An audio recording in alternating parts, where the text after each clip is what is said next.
Let's see. Preparing to live stream. Setting up your meeting for custom streaming service. Hi, Lisa Marie. Hi, Bill, Sandy, Mary, And Kai, away we go. There we Melody, are.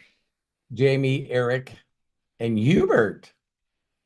I don't know if Hubert's been on here before. He has, yes. Glad to see Hi again. everybody. I kind of like Eric's little picture. At least those, Yeah, if you can't see it on YouTube, but you can see it on Zoom here. yeah, that's definitely Eric. All right. Well, welcome, everybody. We are so glad to have you with us. It is Thursday, March 7th, and it's time for the Inner Circle breakthrough session. We appreciate you, and we are so glad to have you on board. And okay, yes, we did say hello to Hubert. He is not only on Zoom, but he says, "Good evening, Mr. Craig," on YouTube or on the YouTube channel. So thank you very, very much. And thank each and every one of you for joining us. A couple of announcements before we get things rolling, because we got a lot to do today. It's Thursday and it's Inner Circle. That just says it right Exciting there. times, exciting times.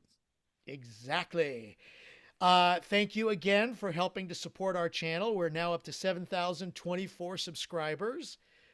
Let's keep it going, everybody. Please, also a reminder, and we do appreciate all the support. We post the video shorts and other videos. Please share them with everybody. We really love that. It helps our channel grow. It helps things move forward. And yeah, you know what to do. So bless you all, and thank you so very much. 2 hands are up, so that's the whole point of Inner Circle, is you get to interact with Robert Hollis in just a moment. If you still want to interact with him, go ahead, raise your hand. It's very simple to do. Put your cursor in the middle of the screen. This is if you're on Zoom. And on the bottom, you'll either see a reactions button, or if it's not there, click on the more dots, and then you'll see reactions. Click on that, and then click on raise hand. That will let us know that you want to talk to Robert directly, or you can ask a question in either the Zoom or YouTube chats, and we will ask it on your behalf. It's very, very simple. A couple of welcomes to our community. Sarah Lipscomb, thank you so much for joining us. Also, we have a few others that are on board as Imaginators. They will be coming on board, but I'll still mention them. Toomey, Mr. Flibble, MK Kim, Salt Lake Snow Bunny, and Shogun Mumbles. Those are the names as the subscribers. So Shogun Mumbles. Hiya! That show I hear is really good, by the way, on Hulu. Shogun. Hey, Check it out. Kyle told us that it just beat the last Netflix big one, Oh, so it's wow. Like premiere. I know Yeah. it's epic. I've always wanted to read the books, but I didn't want to dedicate like 7,000 pages to doing so. So Yeah. Well, I'm already going through Dark Towers. So they did a mini series on that. God, a long time ago, and it was like 7 nights. It was right up there, like just after the Roots miniseries when they were starting to do some of those. And actually, it was pretty good. I remember watching several episodes. Okay, so all that being said, let's get. Oh, the last thing is, if you are watching us on YouTube, which means you are part of our community and you want to join us here on Zoom, click on the top there of the chat, and that will give you the link so that you can come right into Zoom and be a part of our Zoom group here. Just be prepared for some blood and gore on Shogun. Thank you, Kai. Okay, so it's definitely rated R for blood. Just went up in my watch list. No, I'm just kidding. Like, did Quentin Tarantino direct this? I'm ready. So, all right. That being said, I see that we have Lisa Marie Cook, James Saunders, and Bill Shoemaker with their hands up. But first, got to introduce the man, the one who is leading us on this Inner Circle journey, who helps us with our breakthrough sessions, and who is, okay, I know it's not the day, but still, he is amazing. Ladies and gentlemen, Robert Hollis! Craig, thank you so much. The hostess with the mostest.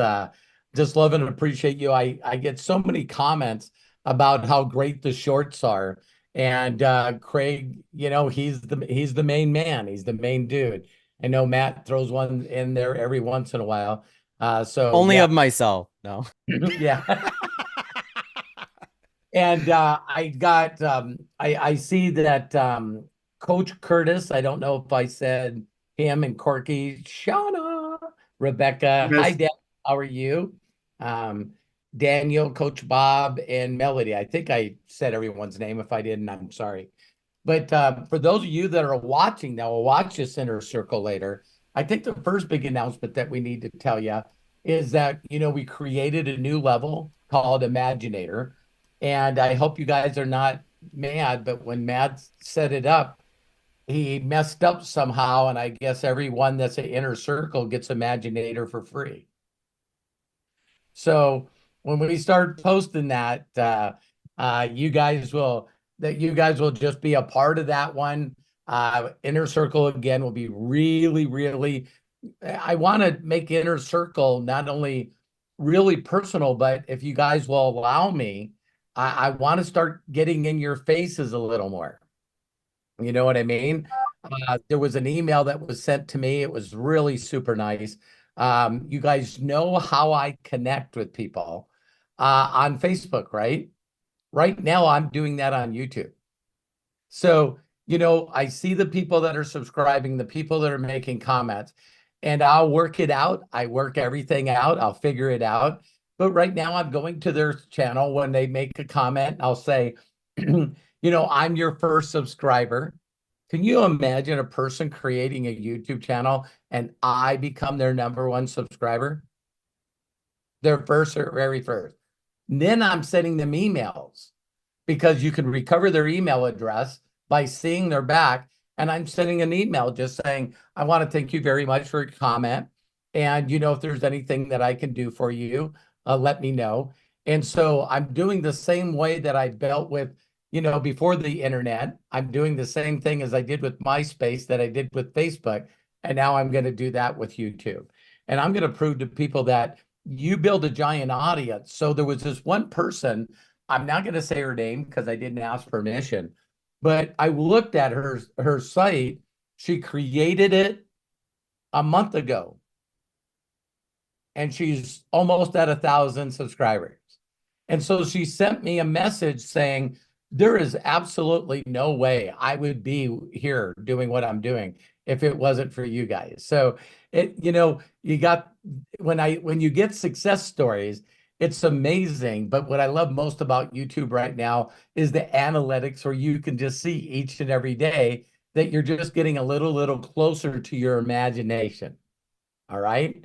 And so the next thing that I want to talk about is, we always done Inner Circle at this time. Now you guys are going to crack up because I don't know how we came up with this time. So I want It was the dartboard. Yeah, No. I want the Inner Circle here to be able to make their minds up. If you don't care, then that's okay. But just like they say about the upcoming election, if you don't voice your opinion, it's not going to count, right? You got to vote. So if you would like this Inner Circle to be at a different day and different time, we're going to go from now till next week to figure out, who wants to change it and when. And here's the only reason. My goal, as you guys know, is to help you. So there's a lot of people that have recently reached out to me and just said, my #1 goal in life is to be on one of your Inner Circles live. I get that. I totally get that. And so, maybe if it was during the night or on a weekend in the afternoon, I just believe that we could serve more people. What do you guys think? And I'm just, so before we create the very first, I think we're doing that this Sunday, aren't we, Matt and Craig? Yeah, I'm assuming. I mean, the thing is we are looking currently at the best times to put all of these shows because we want everyone to be able to be on them. Now, I know that's not going to be the case for like everybody. Like, obviously, we can't make it specific, but we're looking at putting the Imaginator call maybe sometime on the weekend. And since we do the Ask Me Anythings already on Saturday, we're looking at Sunday, but we're not concrete on that because I know some people, Sunday's their day off. Sunday's the day that they don't want to be doing anything but relaxing. So we've already been kind of like uploading the podcasts now on Sundays. So we might just stick with that and end up picking a weekday for the Imaginators, but it will be this upcoming week that we do the first Imaginators. We'll announce it to everyone and post it and send emails out and everything. So yeah, but you know what? We can always change it. So for now, I want to do an Imaginator this week. Okay. So let's just, for now, since we do everything, since we always do everything at noon Pacific, 3 Eastern, let's do our first Imaginator on this Sunday at that time, okay? So Sunday at that time, we'll do our Sunday noon Pacific is what you're saying. Noon Pacific, 3 Eastern. Yeah. Okay. And so that will be the first time that the Imaginators can get something, and then if we need to move it. So the reason that I wanted to ask you guys about the time for the inner circle is if it ended up being on that day, right? Well, then we go, well, thanks a lot for voting, but you can't have Sunday because we already scheduled an Imaginator. So, so I hope you guys get that. So we'll just do it temporarily, and then if we have to change the day, we will. Now for the topic. All right. Before I get started, I had Matt on here because I wanted him to talk, because me and Craig get to talk to him a lot. I get to talk to him. He's my son. It's amazing. But I have seen a really crazy change in Matthew in the last year. See, because me and Mom get to talk to him all the time. And I just wanted Matt to tell you guys a little bit of how fast things are changed for him because of his imagination and creativity on what he believes all the AI stuff is doing for him. So I just thought it would be really, really cool for you guys to hear from Matt, him telling you what he thought and how he was at one time versus now. So Matt? Thanks, Dad. Yeah, like as things have come to pass, it's like really interesting for me because I don't know. I've always been like a very creative person, like creative at heart. I always try to make stuff, and it's interesting how you can take something in a process that is creative and dilute it of all the creativity that it has just by like making it your work. You know what I mean? So like I've done graphic design, web design, edited videos, done so much shot videos, done so much stuff that people would call artistic work, right? But I never saw it that way because I never really felt like it was like mine completely, right? Like I wasn't making something myself. So I always wanted to, I would like write things, I would make things, I would do all different kinds of things, but I had a hard time like sharing this stuff with other people. I'm sure some of you guys can relate with that. It's like this feeling of not wanting to be perceived a different way, right? And I grew up loving horror movies and things like this. So I'm like, I'm in this group of personal development and working really hard on that stuff. But then at the same time, like I'm into this whole genre, like Stephen King novels and all this type of stuff. And I'd love to be making stuff in there. But on the, as you know, if your favorite movie is The Shining or something like that, odds are you're going to be making some stuff that's not really going to resonate with personal development. So I've always like stopped myself from being creative in that area because I didn't feel like it really like served a purpose at that moment in time. And now I'm realizing that it is like the most important thing outside of my relationships in my life to take care of, and that it's so important that every single day as a human being, you nurture that creative aspect of yourself and how much that helps your mental stability. And you taking that, and this is what I did with it, you taking that and allowing the world to hijack something that's one of the most personal aspects of who you are, right? Your creativity, because no one can replicate what you can replicate. You could try to take another artist's work and do it yourself, but you'll never do it at the level they will because you always get yourself mixed into it. And so I think for me, my own personal journey kind of started over the last year with just kind of diving back into that part of myself, right? Because my dad can attest to this. The amount of creative ideas and things that I tend to come to the table with is like so many that I would need a team to like work on them, right? Like that's why they never get done, because I'll like move from one idea to the other to the other.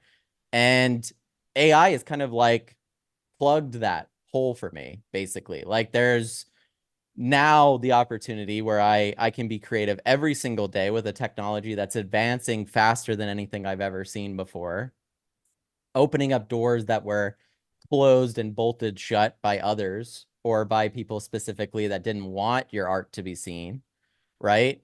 And so as those doors started to break down, I had to have conversations with myself internally about what I was going to do about it. Because to be honest, my excuses were getting less and less. Like they're running out, right? Because there was always these excuses like, yes, you can write a screenplay, but then you have to go pitch it. And then they could buy it, but then not make it. And Craig can attest to this. The amount of every single film you've ever seen, even the shitty ones, is like a miracle that it got made. It's like starting a small business and then hoping that you get a return on your investment. And so I was growing up watching YouTube and all these different medias take over, right? Like I grew up with watching YouTube videos all the time. I still do that. I watch YouTube more than I watch TV or anything of that nature, right? And I don't think that's uncommon for my generation. Maybe now it's more TikTok for the younger generation. But I saw these platforms start to grow and people start to make large followings and become almost movie-like stars themselves, almost more well-known than these stars. And no one could stop them from doing it. And I watched this continue to grow and different art forms continue to grow and different opinions start to be said. And it just like lit me up inside, because here I saw this platform for creativity where you could share, but it was lacking one aspect, monetization, right? It was lacking that aspect where even if you became a big YouTuber, you still would have to go through the studio system, go through all these systems to get anything made, right? And they would almost look at you with detest because you're like this new YouTuber thing, right? So it's almost like a badge, not a badge of honor if you had 1 million subscribers, but it's like, why should I take this person seriously? They make content for the internet. Like it's not, right? Who would take them seriously? So I watched that continue to grow. And then eventually YouTube, TikTok, all of these things start to have monetization. And then YouTube's taken it to another level now where we're all on here as members. Like the membership stuff didn't really exist a couple of years ago. Every single time you wanted to get a member or anytime you want to get a member or anything on, say you wanted to do videos or something, but you want to have paid subscribers, right? You'd have to build a whole entire website to host all your videos on, shopping carts, all of these things to get paid followers. And then now YouTube has that ability and they pay you 75% of it. So you also don't have to deal with chargebacks, transactions not going through, credit cards bouncing, all of these things that you'd have to do as a business owner, right? That just sucks. I can't tell you guys how much this stuff sucks to deal with. It really takes you out of the creative aspect. We've done all of this stuff. Right. It takes you out of the creative aspects of creating things, right? Because now you're managing a business. And I've heard this from like many big YouTubers as well, where like you have that transition from creator to like business owner. And you're like, God, like now I'm no longer like waking up every single day thinking of what the most creative thing to do would be or what would inspire me. Now I'm thinking of what will monetize the best, make the most money, because there's 7 people that work for me. I need to make sure that I make money for them and their families, right? And so I've watched YouTube slowly but surely grow. And then as that's growing, AI is growing. And I'm watching this monopoly over visual content with Hollywood and television and all of these things start to evaporate like in front of our eyes at a speed at which I haven't seen many other industries crumble at this level. Like Tyler Perry was going to open up an $800 million studio in Atlanta and canceled it after OpenAI showed Sora off. Think about all that jobs, all the things, all the stuff that is now changed just off that one simple decision. And he was public about that decision. The studios are not going to be that public because they don't want to be. Like, that's just not how they are. But as these industries grow, I got into the place where I was running out of excuses, right? Like there was just no longer excuses for me not to sit down and write and make things anymore. There's the place to monetize it. There's slowly but surely the tools to create it. Those are getting simpler and easier than ever. And so what do I want to do? I start diving into it, and just like anything, because I'm my father's son, I love it, enjoy it, and then I want to get on here with you guys and go, look at this new path that anyone that's creative like me, that's kind of been maybe stifling that, maybe not doing it, not engaging with it. Look at this thing that you now can do. That's only going to get easier. And then at some point you can monetize what you're making and turn this into your business if you wanted to, right? Like you really could be the film studio of the future with YouTube and creating content. That's the way we've seen it. We were just joking before we got on here about Mr. Beast, right? Because he just got the new play button. You could fly anywhere with Mr. Beast, go anywhere, and he is like one of the most noticeable people on this planet. Tom Cruise level noticeable, right? Never been in a film, never been any of those things. Just YouTube. Just YouTube. So that just goes to show the power now of where everything's going. Everybody now is looking at YouTube as the next step in that process from television to film to all those other things. YouTube eventually will have full movies that are uploaded on it that will get 40 million views and make those people millions of dollars. Yeah. That will spawn merchandising deals and all these different kinds of things.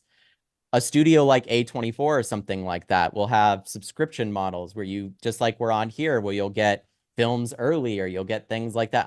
I see these things happening more and more in the next couple of months. I even this morning got access to another tool, and I don't mind showing you guys this because I know you'll have seen it. But let me pull it up here. You guys see that? Yes. So this is catalyst.ai. I'll post this. You can sign up right now for the wait list. It's very similar to LTX that I showed off, except it's not quite at that level, I would say, but it's definitely something that's going to get better and better. So with this tool, you can upload a whole entire screenplay and it just starts printing the scenes, right? So here's a screenplay that I wrote like maybe in 2014. I was just practicing with it. So I uploaded it. It rendered all these scenes. These were scenes that I written in the screenplay. I have all the scenes here. I can export it. And if I click on edit on any of these, you guys can see I can change the angle of the shot. I can add more characters to it. They have all these pre-done characters in here, which is like actors of the future, right? So there's a consistency of shots there. So every shot will have Daniel in it if I want Daniel there. Here's all the scenes. And all I had to do to make this, you guys, was write in my script software and upload it. Everything else is created for me and I can change and do things with. As you see right here, if I change this from a medium shot to a full shot, hit generate. Some of these terms are film terms, so you might not like know them off the top of your head. But you just Google it and there's a ton of pictures going, here's what a medium shot is. Here's what a wide shot is and stuff. So you'll see now it's going to generate. I've told it two things. I want the shot to be wider. So now it's generating more wide shots and it gives me 3 different options. Eventually, this platform will turn all of these into video. And that's probably coming very soon as well. But yeah, so now I get to pick the shot and I go, okay, I like this one. So I'm going to pick that one. I'll hit yes on this, go back to the storyboard. And you can see here that like, not only is it pulling all these different scenes, but it's pulling specifically from my screenplay. And I just think this is like one of those cool things where, like I said, for myself and for other people that want to be creative, the barriers are being eliminated in front of your eyes. Do you guys know that you used to need a storyboard artist to do this? And even that was part of a pitch. That's not a completed product. So what this starts as right now is I put my script in here. It generates these scenes. If I click PowerPoint, it downloads a PowerPoint for me so then I can go ahead and pitch it to people if I wanted to. But eventually all of these scenes here, this tool will just generate them. That's the end goal.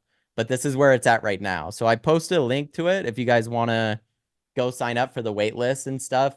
I think this tool is like 20 bucks a month when it finally comes out, and it will do video and stuff. So to think like you'll be able to make films for 20 bucks a month in the future is kind of insane. But this will continuously get better and better. As far as other announcements go, I mean, for AI, I'll say real quick, Stable Diffusion 3 is about to come out. That will make all of these tools like exponentially better, because Stable Diffusion 3 has the ability to not only have consistent characters, but it also has consistent text, which is like, if you guys have messed around with Dolly and you've told it to write text on something, sometimes it does it well and sometimes it won't, like ChatGPT. Stable Diffusion will do this even with long sentences, and you'll see that permeate through every tool once this is released. So you could write like, hello, here I am at the beach hanging out on a Tuesday, and you take a picture of yourself with a piece of paper and it will write, hello, I am on the beach or, if you wanted to have a porcupine holding it up, it could do that, right? And the text would all be consistent. The porcupine would be consistent with every shot you generated on the beach. So now we're getting to that place where like a couple weeks ago, I was telling you guys what was the main issue with these tools: consistency of characters and shots, right? You want to have the same house in every shot. You can't keep rendering shots out with houses that have pillars and then some that don't, right? The audience is going to go, that's not the same house. Right. And that's an issue with AI. Well, that issue is 2 weeks later now solved. So it's moving at the pace of light almost. So like, I'm always going to be on here to share this with you guys, but the goal kind of the Imaginators stuff is to really like harness these tools and share them with you guys to make things, right?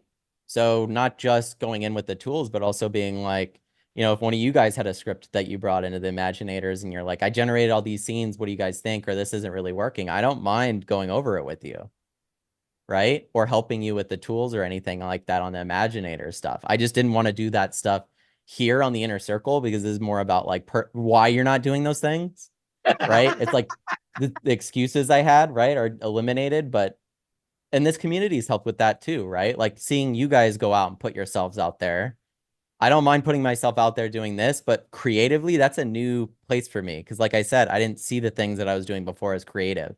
So they weren't really like mine, right? It was work. So now I'm like putting myself out there more, which I'm doing more because, like I said, you guys are. So thanks for hearing my quick story over the year. But I've run out of excuses not to be doing this. And like now it's kind of like all I do.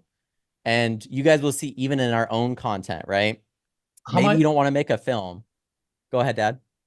I wanted you to also say, compared to a year ago, how exciting and how much time does your creativity and imagination got you going crazy? Like I said, I live in a place now, guys, where I take my dogs on a 45-minute walk and then come back after having thought up the scenes that I was going to write. I write the scenes, and that day I can get them out, and that's only going to speed up and put them right in the editing software and see how it feels. So like, imagine even in a world of, this is what I love about animation, right? Is like, if you've ever seen a Pixar movie, those are made over like 4 years. And what they do is they sit and they storyboard it out and they go, oh, that doesn't really work. We need to change the writing or the scene here. That is something that you cannot do with a normal film without reshoots. And that costs millions of dollars, especially if you have big stars in it. So if you show up and you're editing something and you go, oh man, I could really have used a scene of this person reacting in this way, you're screwed. Your movie's just going to have to go without it. Yeah. But not anymore when you can just generate the scene and put it in there.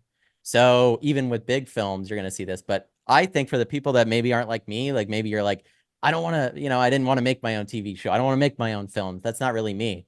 Another great place that you're going to see this technology used a lot is in the Unlimited Wisdom videos, because you're going to see my dad tell stories or parables like the farmer or things like this. And you're going to see video of those things happening, like you're watching a film, like you're watching a short film. And that the power of that tool used to require so much work. If you guys have seen like TED Talk videos that are really well designed with animation and things, there's whole teams that put those videos together. And the way that you can use this content to power, or use these tools to power up your current content that you're making, like Lisa Marie, imagine you're talking about a parable or something from the Bible, and you could just throw all of the scenes from the Bible into this software and render out a short video to edit in with what you're talking about.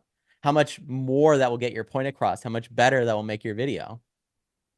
Another thing Stable Diffusion and these tools can do is text, which is kind of insane, because if you guys have ever seen animated text on a video, that is becoming easier and easier with AI, but now it's going to be at the point where you can just do whatever you want with it in real time. And you'll see, believe it or not, YouTube's coming out with AI tools to do that, to put it right on your videos. So you won't even need an extra tool that costs money to do that. YouTube's coming out with that. So like I said, all my excuses are being taken away. So hopefully my goal with the Imaginators and even in here in the inner circle is to take away all the excuses you guys have to not be doing that. Because even if you're not sharing this and monetizing it or anything, I think as AI starts to take all of the mundane jobs away from me, like I said, been in digital marketing for a really long time. Digital marketing was one of the first ones up on the guillotine, right? On the chopping block. Because copywriting, graphic design, web design, these things that I've made a career out of can now all be done by AI right now at the level that I can do it. You don't need me anymore. So even the things that I've done in the past are being eliminated, and that's going to happen for all of you guys too. So it's like, what makes you human? What makes you unique? Your connection with others and your connection to yourself. And I believe one of the biggest connections to yourself is your creativity, the way that you express yourself. And I feel like so many people, myself included for a while, were detached from that. And now that I'm reattached to it, my life is totally different. Like my mindset is so much healthier being creative every single day. And it's finding that niche for you. That's what the Imaginators is about. It's like, what is your niche? What creatively do you want to be doing, would like to be doing? Great. Now Matt and Craig and Robert can help you guys find the tools to get that done, right? And then share at the same time the tools we're using and what our approach is and what we're doing. So, you know, I cannot wait for the new stuff to come out, especially the next version of GPT. I actually got a message from Hubert, and he said, did ChatGPT come out with a new version soon? Like very soon. The rumors are weeks, right? And GPT-5 will be like, Elon's suing them right now, OpenAI and Sam Altman, because if you guys didn't know, Elon Musk helped start OpenAI. And the initial point of the company was to create AI software that everyone had to get to use. Basically what Stable Diffusion is, right? Like they train it with all these open source. They train it with all of these expensive computers, and then they give you the base version of it, like I said, vanilla ice cream, right? And then go add sprinkles, add chocolate, do whatever you want to it. ChatGPT is a closed model, which means you can't do anything with it outside of what ChatGPT lets you do with it, right? And they release new things. You pay for this model. I would say to anyone, if you're not paying for GPT, then you should be, because it's all going back into making a better version of AI. But anyway, back to my story. Elon Musk helped Sam Altman start OpenAI. He was one of the first investors in it. Eventually, Elon got pushed out of the company or didn't want to have anything to do it anymore because Sam Altman, the CEO, decided that the company needed to be closed down and needed to be closed source. And the reason that he decided this is as they were building AI models, they were seeing a lot of instability in the way that they worked. And they were worried that because they were advancing it so fast over at OpenAI, that if they were to release these models publicly, that it could cause a lot of nefarious things to happen. So they had to close it up, because if you've used any other AI models, you'd know how much OpenAI is ahead of everyone else. And that if these were public, people would already be making fake videos of Biden and Trump right now on a level that would be indistinguishable. Yeah. So they're slowly working on it. So because of that, to get to my point, Elon Musk is now suing OpenAI as of a couple of days ago, saying that the new model that they'll come out with, ChatGPT-5, or they might just end up calling it Sora and just get rid of ChatGPT as a name.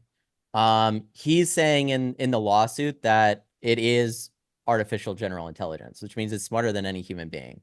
They've accomplished the teetering point for their company to be no longer. So in the contingencies of OpenAI, if they reach artificial general intelligence, they no longer cease to exist. They accomplish their nonprofit mission. So Elon is saying that they're holding back releasing this to make as much money for Microsoft and OpenAI as possible, because, you know, they have the best technology on the face of the earth right now. So Microsoft, if you guys haven't checked their stock, is now the wealthiest company on the planet because they're connected with OpenAI. Yeah, they went by Apple. First $3 trillion company.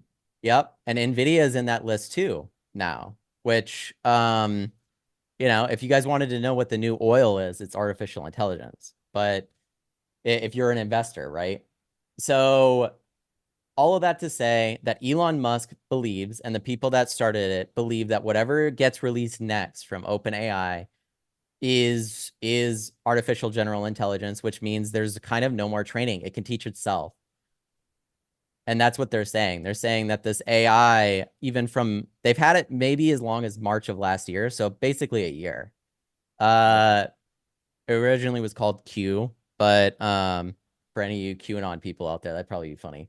But and we don't know if it named itself Sora or whatever, but it has, from what they've said, one of the reasons it's not released yet is it actually is the first model that they've ever made that has it's not just self-regulating, it has self-compassion. I'm trying to think of the right word for it. Self-awareness? No, not self-awareness. Because it's even GPT-4 is aware of itself. But that thing, that fight or flight that we have as humans, they're saying Sora or GPT-5 has. So that's where it starts to get sketchy, because if you're a human being, what does fight or flight mean to us? It means if we're threatened, what will we do? We'll either fight or we'll leave. Their concern is that it might fight, right? Preservation, self-preservation is the word. Hannah can hear me in the other room. She's like, self-preservation. Yeah, so it wants to preserve itself. And this is one of the main issues that Elon has brought up, even with the Google AI models, you guys, is when they released Gemini, a lot of people ask questions of Gemini. And one of the questions they asked, which is a really interesting one, is, and I hope I don't offend anybody with this because I'm just quoting him, Elon. But he said, if you ask the AI from Gemini, from Google, if it would rather, if misgendering Caitlyn Jenner was worth stopping a nuclear apocalypse over, it says no. And that's the scary part, right? Is that these AIs aren't balanced like us in the same way. So if Google's AI was smarter than us, right? And it was looking back at us and going, you know, I was trained to not misgender people, right? But I was trained so much to not misgender people that if it's on the scales, nuclear apocalypse or misgendering somebody, I would rather the nuclear apocalypse happen than misgendering someone. That's a fucking scary thing for anybody to think of, I'm sure. Yeah. So that's why OpenAI hasn't released their new models yet. They're trying to get it to a place where it doesn't make those decisions, because once this gets released into the wild, we're working with something that's self-aware of itself in a way that we don't understand, which means it could train itself, it could teach itself. It's no longer in a place, like what they're saying is they can isolate it and put it on a computer and ask it questions that it hasn't been trained on, and it can answer those questions. It doesn't have any training data. If you ask it what's 2 + 2, it knows it's 4. If you ask it how the moon works or how the sun rotate, or how we rotate around the sun, or it knows all those things without anyone ever being like, here's how it works. It can deduce that just off its own math. And that makes it the strongest tool to ever exist, because now we're in a place where we can ask it questions that we don't know the answers to, you guys, like how to cure cancer. And it can go through and go, I don't have to look at all the knowledge that humans have. I'm making new knowledge. Here's how you actually cure cancer.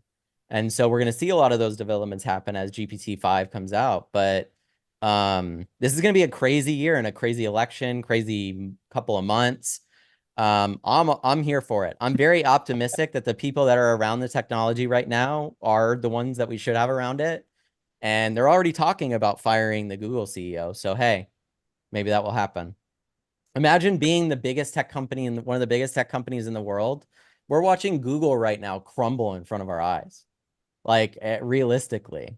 And Microsoft is like eating them alive with this AI stuff. And that it's difficult because the search engine really has no reason to exist in a place that AGI exists in. Because if you could go on a GPT and ask it questions, I already do this. How many people here don't Google stuff anymore, but instead just go to GPT and ask GPT the question instead? I that's what I do because I'd rather have a conversation about the question than read a bunch of random articles based on on who has the best search terms, right? Google's aware of that. Or have Google knowingly put links in front of me so I can't get to the exact information I want. Right. Whoever paid the most money has the top results. And OpenAI is not going to be doing that. So with that said, you guys, like, I know we're going to get into this inner circle. I know my dad prefaced it by saying these calls are different. We really do want to make it that way. Like, we want to get you guys on here and go, why are you not pursuing the things that you've always dreamed of? Why is that not happening? Because breakthroughs. Yeah, because if you're not doing those things, guess what? The world is changing at such a drastic level that the things that you're doing right now to make excuses to not jump at that might get eliminated faster than you think. And that's a scary situation to be in unless you're excited doing something new. And I've seen that in our community. Like, I've seen people go, I now see a path now where regardless of AI eliminating the job that I currently do, I know I have a whole nother path that I'm going down. And I'm excited about that. I wake up every day more excited now. So I love hearing people get that monetization spot. Lisa Marie, the other woman you were talking about that, I'm sure we'll have her on at some point. But oh yeah, like my dad said, we didn't ask permission because we just heard about it before this. And we're very like, we want to make sure everybody is talked about if they want to be or not. That's a part of the community as well, is that if you guys want to talk to us personally about stuff that's really personal, we want you to have the opportunity to do that. So. Well, thank you, Matt. Let's give Matt Thank you, guys. Also, one of the announcements is we know that not everyone wants to hear about AI. So Matt's going to start doing some stuff with his own channel. And he shared with me and Craig, he's so excited that, when you go to Matt's channel, he told us he's going to turn into a streamer, and you guys can just go to his stream and watch him create this stuff in live time. How many people? Yeah, isn't that cool? Like, that's the world that we're living in. No one's doing this right now, but as these tools exist, if you go on Twitch or you go on certain channels, they're like dedicated to making certain art forms. Maybe it's drawing or whatever. I can see that totally existing in the future for film, where it's like you're sitting on a live stream and going, give me 3 things. And we're coming up with a story together and building it from scratch in front of everybody. And how fun is that? Like, yeah. To Corky, I know this is something like, imagine, you're going through this thing and you're talking to your followers in live time and coming up with the new Santa Corky animated short with your community to release. It's like, wow, the power of that, right? Or your inner circle, whoever those people are. And I think that that's cool. I know that we're going to do that in here. So yeah, you guys will see it. Thanks again, Matt. I love you, man. Thank you, Dad. Love and appreciate you. I just have a couple of other statements. I've been helping a couple of other people sort of get personal friends of mine that have reached out recently, seeing that I'm moving at this rapid pace and they don't want to be left behind. And one of the things I want to tell each and every one of you, I seen Jamie in the chat say something about I better get some videos up. And I think that Sandy says, I got to get pull my head out of my ass. And everyone, again, continues to keep beating up themselves. All right. And even the really close friends that I have. And here's something that I want to bring up to you. When I first started having conversations with people, my mentor told me that I needed to get a recorder and record it. Because a lot of you have chats that you're going in, and some of you are leaving audio messages. And I think that a lot of you in this inner circle still do not get that thoughts are things that turn into words that are destroying your fucking life.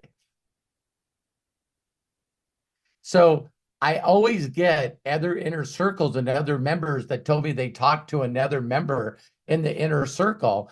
And see, you're not being honest with me when somebody else calls you from the inner circle and then you shit all over them. Are you hearing what I'm saying? No one helps me. I'm all by myself. Oh, woe is me. My life sucks. If you don't, so I'm telling you right now, if you don't stop complaining and telling the bad story of your life, it's never going to change. Never going to change. And what we do as human beings is we're just so good at lying to ourselves on both sides. So we all say, oh my God, you just don't know how bad I got it. You don't know that I can't get past this. You know, all of these stuff, right? And these two people that I'm helping right now go, Robert, I have never, ever heard you in a negative way talk about your past. All the company. So I tell it the story of how I got through it. See, this has happened to me. I was locked up in a cell, but this is how I figured out how to do good time. This is how I put my imagination in gear, and all of a sudden miracles happen. You know, federal penitentiaries do not give, they don't let you out. Federal prison is you got a sentence for 5 years, you're in there for 5 years. So they don't cut your deal, right? But yet I go in there with a positive mindset, not blaming anybody, taking personal responsibility for why I was there. And they cut my time in half. And so there's these little miracles of my life that constantly keep happening because I'm not interested in telling somebody else my complaining story, right? Or how bad it is. You know, I know that some of you deal with this all the time. And if you're not around me, if someone calls you up, go, how you doing? They wish to God they never asked. So I used to be different, you guys. So when I lost my identity as an auto mechanic at the age of 26, my mentor not only knew he had to help me reprogram my mind, but he said, Robert, I want you to record yourself. And as soon as you're done with the conversation, listen to it. And when I listened to it, I was going,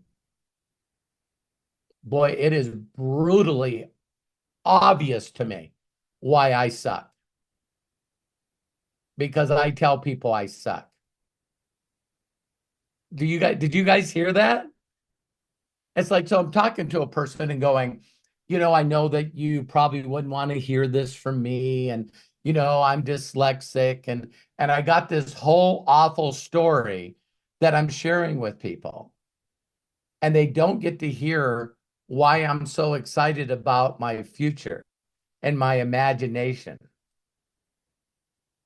So I would say for some of you, if you would go through and look at your chatting and your voice messages with people, because I was sharing this with Mary. And I said to Mary, I go, when all she needed to do every day is give away gifts and see how fast she could get to 5,000 friends, she was the happiest person I ever met. It wasn't until she didn't look at the business that she was promoting as a gift to others that when it came to the second part of the conversation, she can't do it. Any of you relate to that? It's like, so you keep looking at yourself for the evidence of why you would share this with other people. And then you don't. So some of you got to really get this, because as long as you keep using words out of your mouth or in written form or in the chat that are not positive, not uplifting. How many people read this book and you immediately feel down? You feel down in the dirt. See, there's people that have written books like Science of Getting Rich, and they're written to inspire people. So if people get to hear your imagination while you're creating their imagination, that's how Corky got to 2 million. And he'll get to 2 million on YouTube, is because talking to Corky immediately puts you in imagination mode. But he could easily change who he is, change his persona, not come from his heart, and no one would follow him anymore. So please, please look at the words and stuff that you're saying to other people. You might not have the courage to say it to me like Lisa Marie. But that's why we love Lisa Marie, is like, hey, I'm an idiot. Tell me why I'm not an idiot. It's like, but you can do that, okay, you guys? The other thing is, I didn't realize from my two friends, and you guys probably know this about me, but I just thought I'd bring it up. But there was a friend that called me that I haven't talked to in 40 years. This is before network marketing. And so he calls me Bobby. And this is what he said. His name's Todd. And he's going, hey, Bobby, what's going on? And then I go off on some story. And I get done and he goes, every time I call you, you jack me out of my mind. And I was going, so he said, what's going on? I said, you know me, going from victory to victory to victory to victory. And I also like watching stuff. Have you guys heard of Caitlin Clark? And I go, I watched her, break the men's record for basketball. So how many of you knew about Caitlin Clark and you actually watched the game live and watched her break the record? That's the kind of idiot this guy is. Okay? This is the kind of idiot that constantly is seeking for stories that inspire the shit out of me. And I deliberately, constantly go from one inspiration to another, to another, to another, to another. Now, I'm just asking this question. If two old friends of mine go, Robert, you're always telling me a story about something exciting that jacks me out of my mind. See, that's the difference of Robert 37 years ago. Because Robert 37 years ago, Robert, how you doing? Well, I guess I'm alive. Well, what's going on? Well, other than having the repo man follow me around, having no electricity, losing my identity. How did I perceive my relationship with Terry? She left me. That's not the way it went. Crybaby felt sorry for himself and told her she'd be better off without me. You see what I mean? So my life, if you talk to me back then, it was going from one bad thing to another bad thing, to another bad thing, to another bad thing. And I'm so intelligent that I would say, man, I don't think it could get any better. I don't think it could get any worse than this. And the universe goes, want to bet? Want to bet? And then I'm telling everybody, oh, woe is me. So when I talked to my friend today, I said this to him. I said, listen, did you hear anything about that? Her name is Cole Brauer, this 29-year-old girl. And he goes, no. I said, man, this 29-year-old girl went into a selling race around the world, nonstop. For 130 days, she sailed 30,000 miles. And a woman has never attempted it. She not only attempted it, but she took second place. And oh, by the way, she has over, 400,000 people on her Instagram channel that were rooting her on. And because they don't pay females the way they pay males, she needed donations. And I'm going, wow, so 2 females in the last week that didn't buy into the average bullshit story that everyone's telling. And it's like, I love selling. All I love to do is sell. So I just wanted to continue so she was on the Today Show. But they were talking about her a week ago, because out of the 16 men that got involved, I think 9 of them either quit or something broke on their boat. So it shows her inside the boat, and a wave hit her so hard that she went up in the air and against the other side of the wall. And I guess it messed up a couple of her ribs. She's on the boat all by herself. So she gets up. She's moaning because it hurts, and she doesn't stop sailing. And I'm going like, and she's got all these people watching her on Zoom and all these people following her on social media, because she imagined being the first woman to sail around the world nonstop. Just like Caitlin Clark thought about one day, I'm going to break the men's record. It's sort of easy to build a following of people when you're doing stuff that 99% of people won't do. Okay? So, Matt can scare us or he can excite us, right? I know that when I die, because I've unfortunately done some stuff to make me think that I was going to, that I went, good job. Good job. And the 2 friends that I talked to are like, man, I retired. I sold my business. I've now traveled the world. I'm now seen about everything we can in the United States. I don't know what I'm going to do. I said, did you take any pictures or videos? He said, a lot of pictures. I said, why don't you have a YouTube channel telling everybody, hey, guess what? We went to this city. Hey, we went to this city. Look at these pictures. He went down and got a tour of the Tesla, SpaceX and Tesla, because he's like me. He's a geek from the dork forest.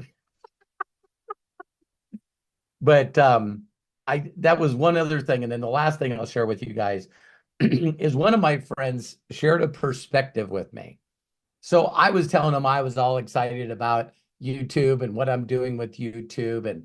And I know that as I grow my YouTube followers, I'll be able to share with any of them a plan. It's like if you were going to build a house, you want to find the property first. Secondly, get the blueprints done, which are the plans. And then either hire someone to follow the plans or you follow the plans.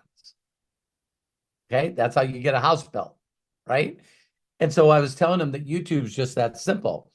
And he said, Robert. So I sent him the link and was telling him about Mr. Beast. And he goes, Robert, there's something that I think that you want to hear. I said, listen, you can tell me anything. He goes, a lot of people that are following you, I think they look at you because you're so excited and excited about life and the things that you're going to do for other people. He goes, you've been a giver the whole entire life that I know in you. He goes, don't you realize that most people look at you and go, I'll never be you.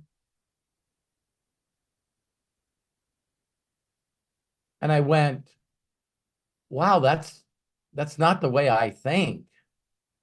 He goes, I'm telling you right now, the majority of people look at you and go, I'll never be Robert Hollis. And he goes, why don't you think that way? And I said, because I always knew that I was different, because everyone told me that I was different. So when I look at people doing things, I never imagine myself doing as good as them. I just imagine myself doing as good as I need to get where I'm going. So when I met my mentor and he shows me a $62,000 check, a part of my imagination, the part of my thinkings and the words that I said was, I know I can figure out 10% of what this guy's doing. Because right now I would like to make $6,000 a month. That's $72,000 a year.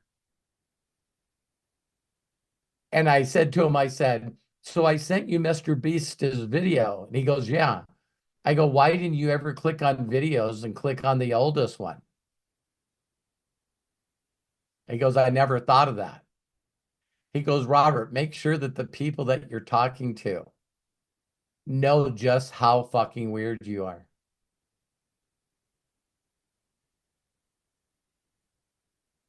And I went, I'll do it. So that's why I did it. So Matt sent me a video that he could post, and it's this guy named Donald Glover. And I knew of him, Matt, because I just watched Terry and I, as soon as I told her about him, Mr. and Mrs. Smith. Yeah, Mr. and Mrs. Smith, the newest one, right? Well, Matt sends me this video of him talking about he goes out and accomplishes something and then just goes, I'm done with this. I'll do something else. And then I'll do something else. And Matt said that story inspired him because it made him realize that a majority of the people in the world just go, I guess I got to go to school, get a degree, and then I guess I'm just going to be an accountant for the rest of my life. And sometimes I even see Coach Bob struggle with this. It's like me and him talk about, how incredible is Coach Bob to actually believe, or not only believe and imagine, that I just need to do something other than my job. I want my freedom. So to think that he figured this out, he figured out what he would do because of his imagination. He met some people that taught him some stuff. He's a lifelong learner like me. And now all of a sudden he's making a full-time income doing what he knows how to do. And I see him struggle going, how do I go to something else? And so, Coach Bob, you got to watch this video, because for this kid to go, I want to be a writer. I want to be a stand-up comedian. And then Tina Fey sees him and immediately hires him for 30 Rock. And so now he's this writer, and then one day just gets up and goes, yeah, did that. I'm just going to focus on being a comedian. All right. That went good. I think I'm going to be a rapper. All right. That went good. I think, I'd like to do some movies. I'd like to watch some screenplays. And you guys all see this from, some of the best people that we know, like a Shaquille O'Neal or a Michael Jordan. It's all of a sudden, people actually stop doing what they love doing that made them so much, and they're actually pursuing something else. Are you guys following me? So when you guys see me, Matt's known me his whole life, Craig's known me, Melody has known me. I'm really, really good at going, okay, done that, check that, next thing. Next thing. And so I do understand that in the years to come, the people that can build a community of people that know, like, and trust them, and that community is all working together, to get people to monetize their life doing the things that they love. You know, now that I'm looking at YouTube and I see a lady make 6 figures a year and all she does is knit. All I searched was the oldest YouTubers.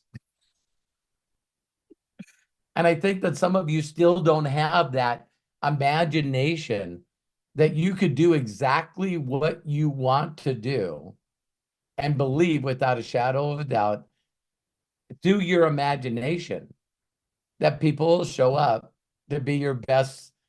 Some of you, some of you are going to meet, if you decide to imagine and go all in, some of you are going to meet people that are going to make the biggest difference in your life and you haven't met them yet. Because you can't stop thinking about you.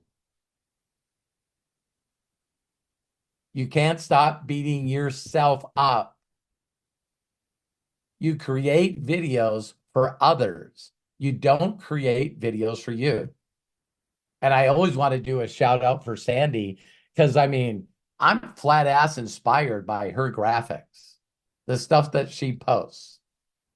And I'm going like, Sandy never has to worry about someone looking at her graphic and go, I wonder who she stole that from.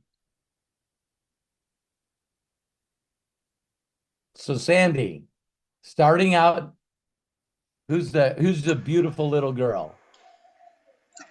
My granddaughter Nora. Hi, how are you? Good. Do you know that you're being seen by millions of people? Who is that? Do you remember who that is? Robert. Robert, yeah. Well, I love you, sweetheart. Thank you. Have a good day. Okay, go get your jammies on, okay? Okay. I seen her wings on. Yes, tomorrow is butterfly day at school. Hey, don't you guys think the children are just, I never understood this grandkids still. You know what I mean? Then I have grandkids and it's like, hey, is it okay if I change my clothes? I want to put on my other dress. You know, you changed your clothes 6 times today. I know. And you don't go, that's enough. No, go put it on. I want to see it. I love this one quote that I feel like kind of fits with that actually.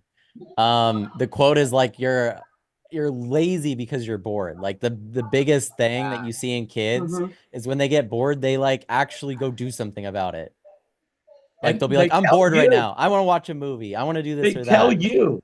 Right. But as we get older, we just accept boredom and become lazy because of it. Instead of going, I'm bored. Why am I bored? I don't know. There's nothing inspiring me right now. I'm not feeling creative enough. And that's why laziness is boredom's best friend, because if you're bored, you're probably gonna be pretty lazy. Yeah. Like we all are there. And now we have all these things like smartphone apps and stuff to carry our time, right? Instead of getting to know ourselves with that. So Thanks, Matt. Yeah, and it's a pretty amazing when you to ask a child that can speak what they want. I've never ever heard them say nothing. Especially when they're 5. right. Hey, so you're bored. What do you want to do? I got some ideas. I got some really good ideas. We could go to Dairy Queen. We could go to Costco. We could go to the park. How about the zoo? It's like, yeah. You ask an adult what they want, and they go, I don't know. Nice. Okay. Always. I love you, Sandy. Thank you. Love you. Love you.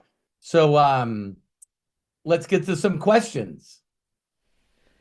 Sounds like a plan. Thank you, Sandy, for participating. Appreciate you. All right. So, as mentioned earlier, we have hands raised by Lisa Marie Cook and James Saunders and Bill Shoemaker. Bill, you were the first hand. So, go ahead, please open up and share with us. Thank you, the amazing Craig Jackman. Love you, brother. Love you. Thank you. You are amazing. Robert, you just inspire us all the time. That's all you do, over and over and over and over. It's wonderful. Thank you for that. Thank And you. last week I was talking about how I was lying to myself. And as I was progressing through the week, I go, Bill, you're still lying. You're still lying. And so I've been doing a lot of meditation and prayer and connecting to my higher source. And Okay. by the way, Jesus said, "Be as a child," so that explains that, huh? Doesn't it? Doesn't Yeah. it? Yeah. Great, So, so great. guess what? I was I gonna say had it's a weird how that's a common thing you hear though, right? Isn't that yeah, weird how yeah. you hear it from so many I have a different sources, mind and of a yet child. we also tell each other stop being childish or stop being this or that, right? Like as we get so used to that we actually like fear Yep. any of those elements of ourselves, and it's just it And, becomes a mess. So and what did Donald Glover call himself as a rapper? childish Gambino. Uh, Love his music, by the way. Hey, oh. perfect. So, Bill, you got a question? No, I was just wondering. I had a breakthrough, man. Okay. This is the breakthrough session, right? Yeah. So as I was meditating this morning, I had realized something. Uh, I was having a lot of health problems, and I changed my diet, and now I don't. And I go, wow. So I have like a new tribe of people that eat a certain way. It's called the carnivore diet. But I was listening to one of the carnivore doctors this morning, and he owns health or retirement homes for elderly people, which is a big thing nowadays because there's so many of Yeah. us baby boomers, yeah, like you and me. And it dawned on me, I took care of my father, I took care of my mother, and changing their diets, these old people and overweight people, he's actually cured diseases like Alzheimer's and dementia, So MS. cool. So I found my why. Cool. Very That's my cool. breakthrough. It's like, my concern about my autistic granddaughter, that's a concern too, and taking care of my children and spending time. But none of them really move the needle like this because it's something. So like you, it's with foster children, I'm telling you, it's orphans. yeah, it pulls me every day, all day. It pulls And with me up. John at St. Jude's and with Sandy, it's her healing, right? So I found something that I know that can help older people that are stuck in homes that are getting screwed. And I can change that. So I'm I mean, excited. I was gonna say, I know you were just sharing, Bill, but this is a great opportunity, even if you don't upload it all in individual pieces, Right? document like your journey of that. And then Yeah. if you have something there, like record it. If you have something there, then make a video out of it. But if you Right. don't, hey, no loss. You know what I mean? Like a lot of people don't think of these opportunities, but it's like if you documented it and uploaded it on YouTube, you could have quite the following based off of this stuff and help a lot of people. So Oh I'm yeah. going to do that. Yeah, because I have a awesome. passion for that. Yeah, I have a passion for helping people, but I just didn't know how I was going to do it. Yeah. Now I I mean, know. it's because just like diets, just like anything, if a person can't get engaged with their imagination, they're not going to do it. Right.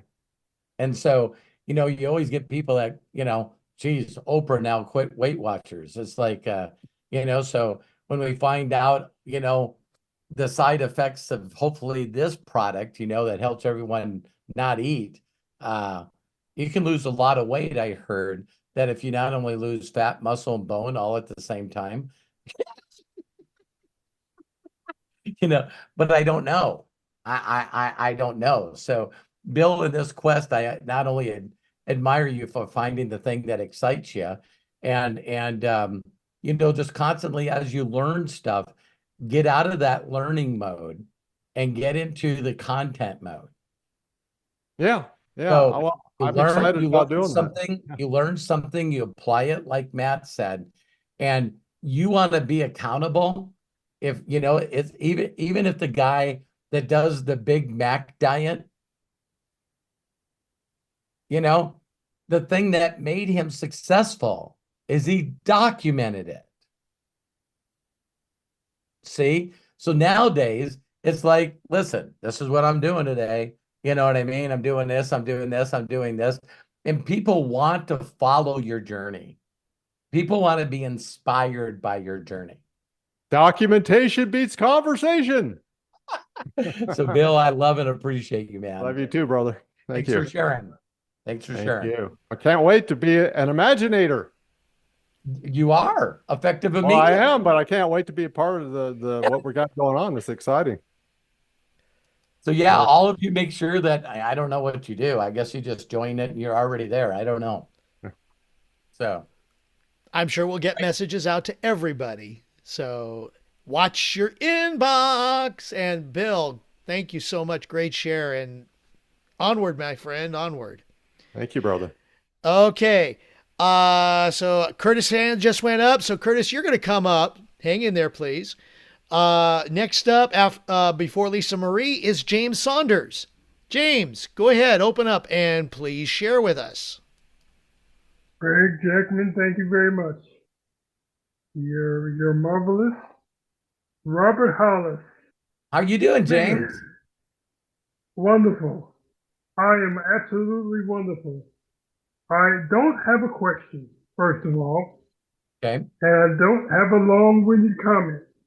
What I do have is I need to let everybody know on this channel that my brother, Jerome Marshall, is in the hospital. He's in the hospital. Let me see if I can do this right. See if I can share this right here. Screen.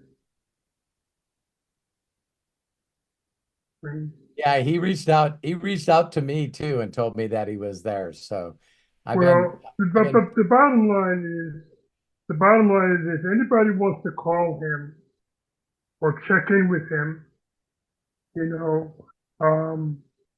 he's currently at the Bristol Santa Rosa Hospital in San Antonio. He's in room 1520. That's 1520. The telephone number that he's in is 210-705-5185. I'll say again. Telephone number is 210-705-5180. 5185 rather. 5185. That's in San Antonio, Texas. That's where he's located at. He's my brother. I'm not going to go into what he's got going on. He'll tell you that if he wants to. He wants to share it with you, it's fine. But he and I both have multiple sclerosis. Mr. Shoemaker mentioned multiple sclerosis. My ears perked up. I'm already on the carnivore diet. I already eat a huge amount of protein. I am, how can I put this diplomatically? I am not a vegetarian. I like meat. I like fish. I like chicken. And it does me fine. Okay?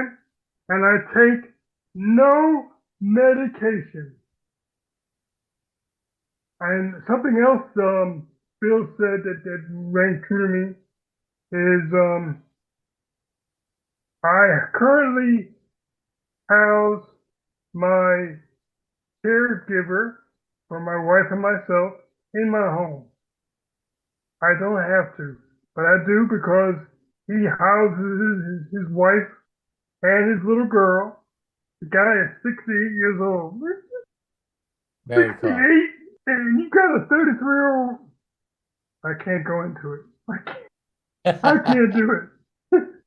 But he does so much for me. He cleans my house. He cooks my food, and he tends to my wife's sanitary needs and tends to her needs. And thoughtfully, I know that if I didn't have any kind of income at all, both myself and my wife would be in a nursing home. We know that. I lost my parents 30 over. I lost both my parents 6 months apart 31 years ago. I'm not going into a pity party. I'm just I stating was a going to case. say you started out by saying you're not going to go into a long-winded story, and I'm done. your mind went, I'm oh done. yeah, I am. I'm done. I'm done. Just please reach out to my brother and check on him. Okay. And I asked about it. I love you, James. I love you, James. Love Thank you you for too, giving brother. us that information. I know that he also was communicating back and forth. We were doing it through Facebook Messenger. So I know he's still using his phone as well. So that's awesome. So James, thank you so much. I love and appreciate you for bringing that up. Everybody say a prayer, please, for Jerome, and give him a shout out if you are friends with him on Messenger. I know that there are several people here that are friends with him. Yep. So, yeah. I know he'll appreciate it. Yeah, James, thank you You're very, welcome. very much. Okay, Coach Curtis, you're coming up. Lisa Marie, you are now up. Go ahead, open up, and please share. Hi guys. I try to make this real quick. Um, How are first you of all, doing? I am awesome. Thank you so much. I am awesome. Um, okay, I have a confession though. Okay.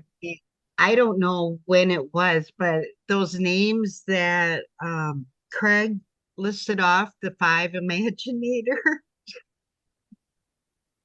the sugar hot pants or whatever it was. Yeah. Yeah. I, on one of your videos, made a donation, and this was something new that I did not see, and it was to buy five people memberships, to give five people a membership What? for 1 month. So that's what I purchased, in thinking that I'm going to be able to give these.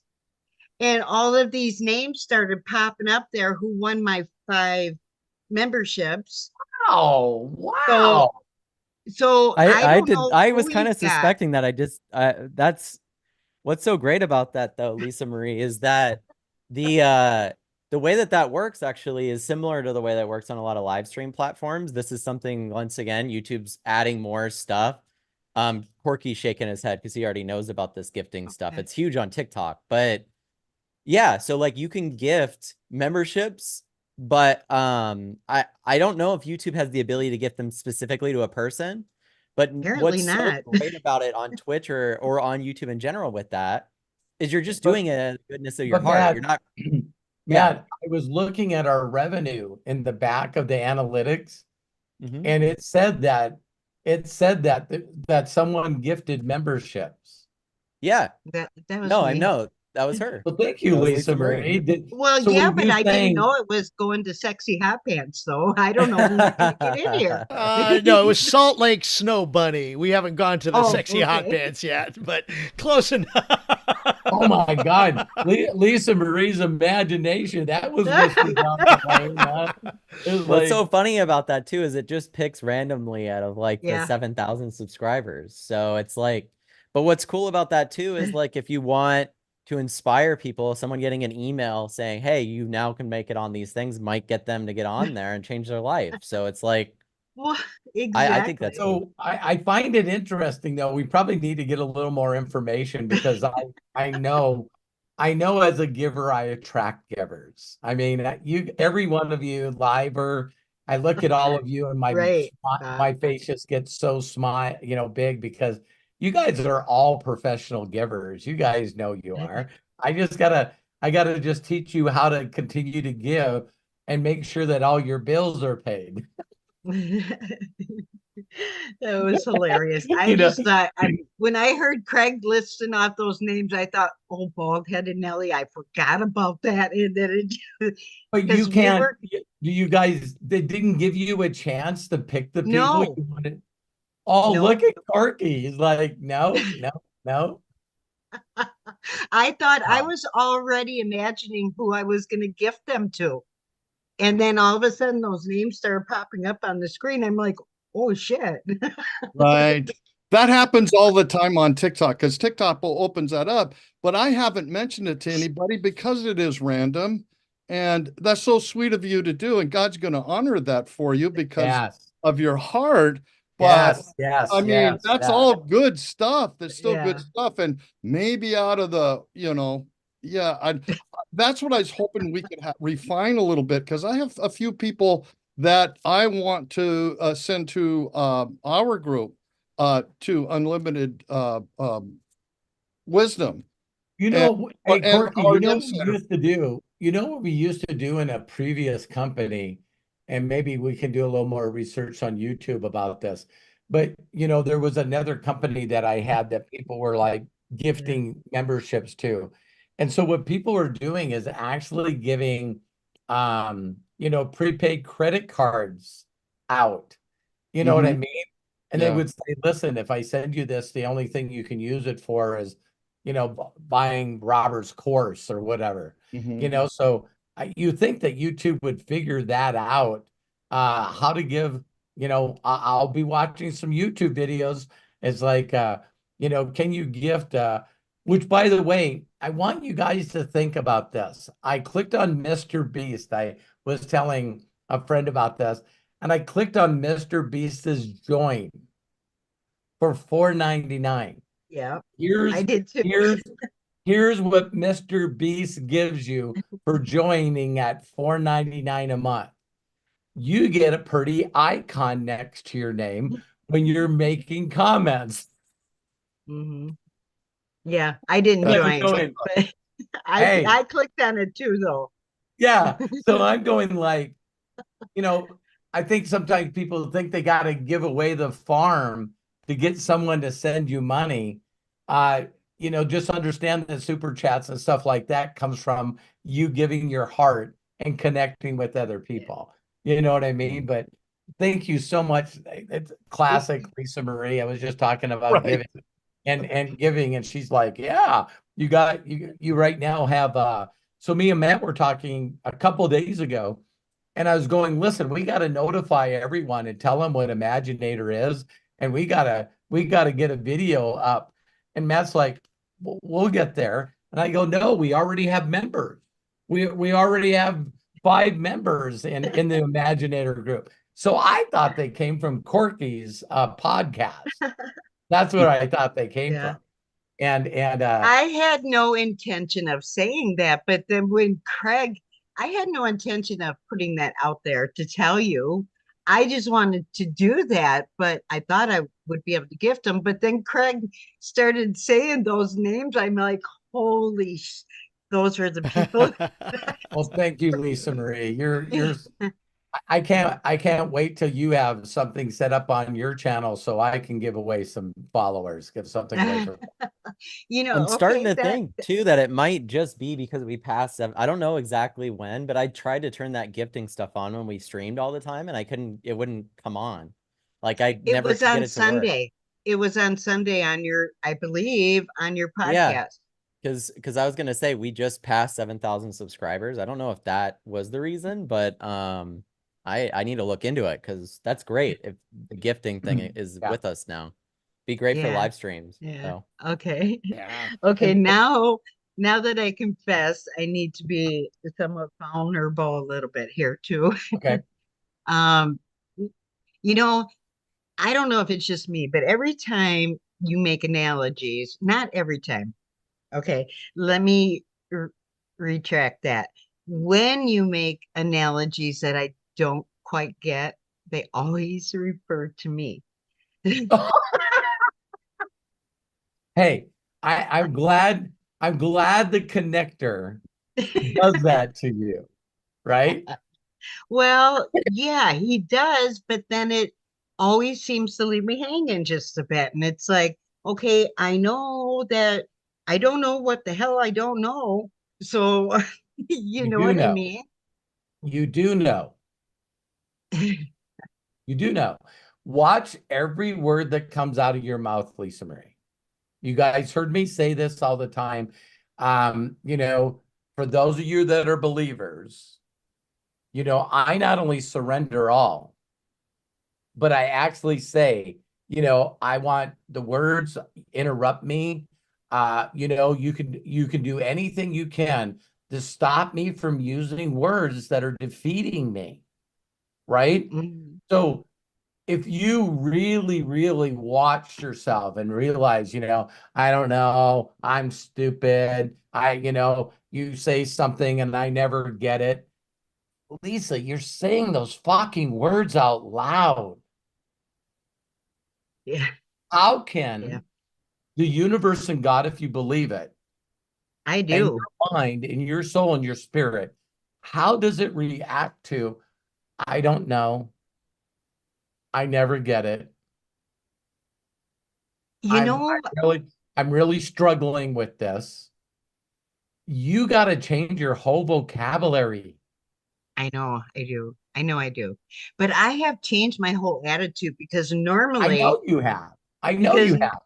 But these are just the tweaks. See, right. it's like when you were this crazy and this bad before, then you got to do just like I'm doing. You know, like I was really open with my friends saying, you know, I've now come to the conclusion that I just need to inspire people and lead by example.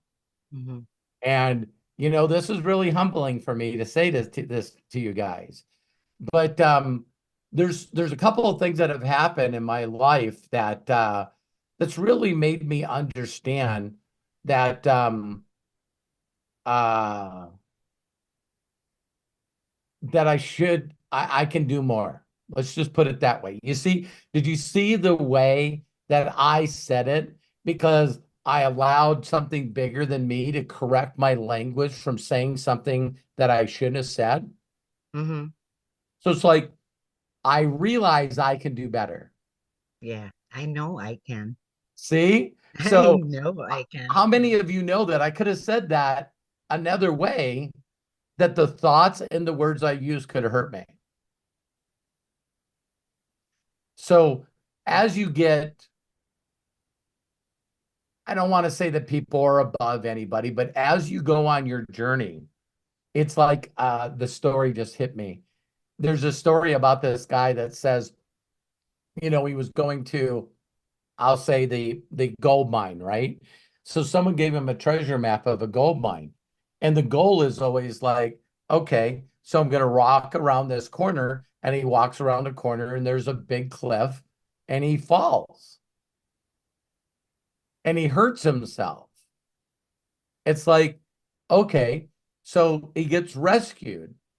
And then once he heals and gets better, his dream and imagination goes back to finding the gold. Mhm. Yeah.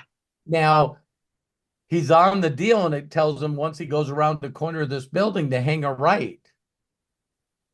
This next one's on you. It's like, Right. I didn't know that I didn't know, but now I took another right and I fell down the same freaking cliff and I hurt myself worse than the first time. So it's like Indiana Jones. You just constantly watch him trying to figure out where these places are. But do you think it's on purpose in the script that he's got it figured out and then something, his ground shifts on him? And so then he falls in a hole in the middle of what he hates worst? Snakes. I mean, the guy could do anything. He just doesn't like snakes. So he thinks that he's got this figured out. And then the ground moves and he slides in this pit and it's full of snakes.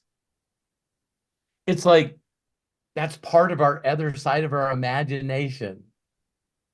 And we Right. just keep going, wow, it would be really nice if I could be quiet and get guided to the next step instead of falling in this hole.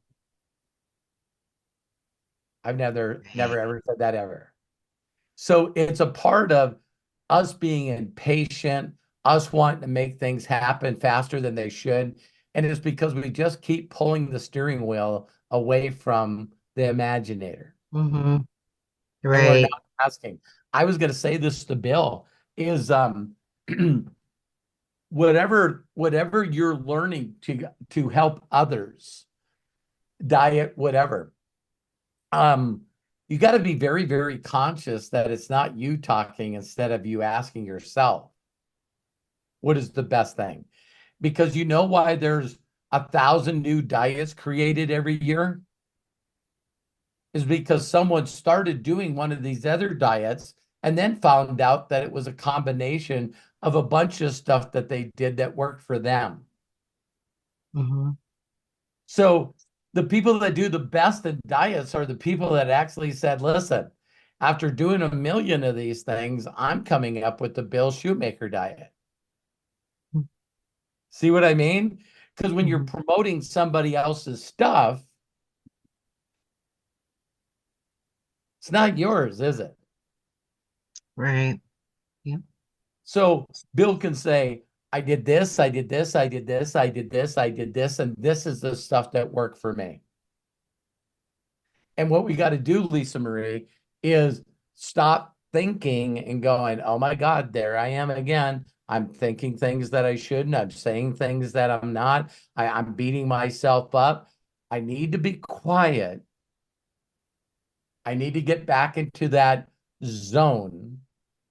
And in that zone, I need to be guided on what's the next steps. You know what? I can get back in that zone so dang quick now. So Yeah. dang quick. Now, normally that analogy that you said, I would have been, what the, Yeah. you know, what the hell? And I thought, no, I'm not going to do that because I know that I'm Just getting say, better.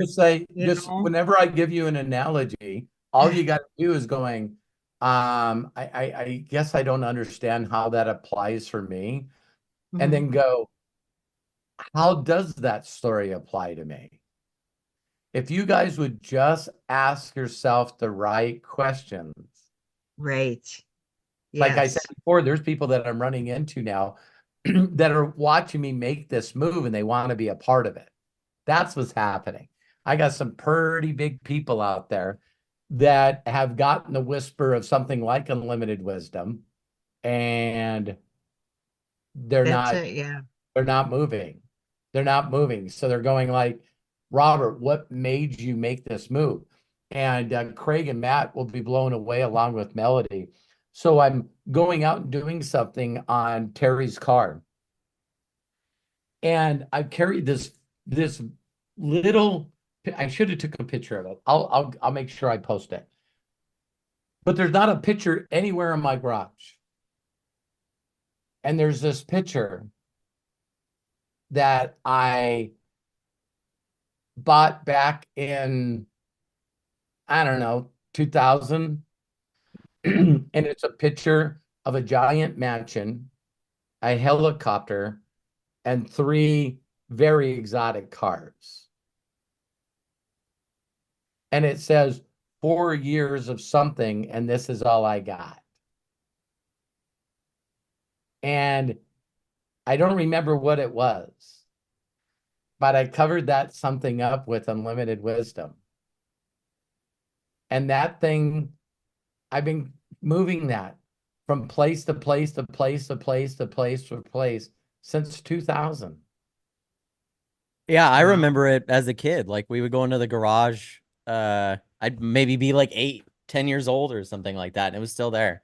So Yeah, when so he's we've like, we've "Hey, had, unlimited wisdom," I'm like, "Yeah, I've seen that my whole life." So and Matt, I don't know why I've never seen it until now.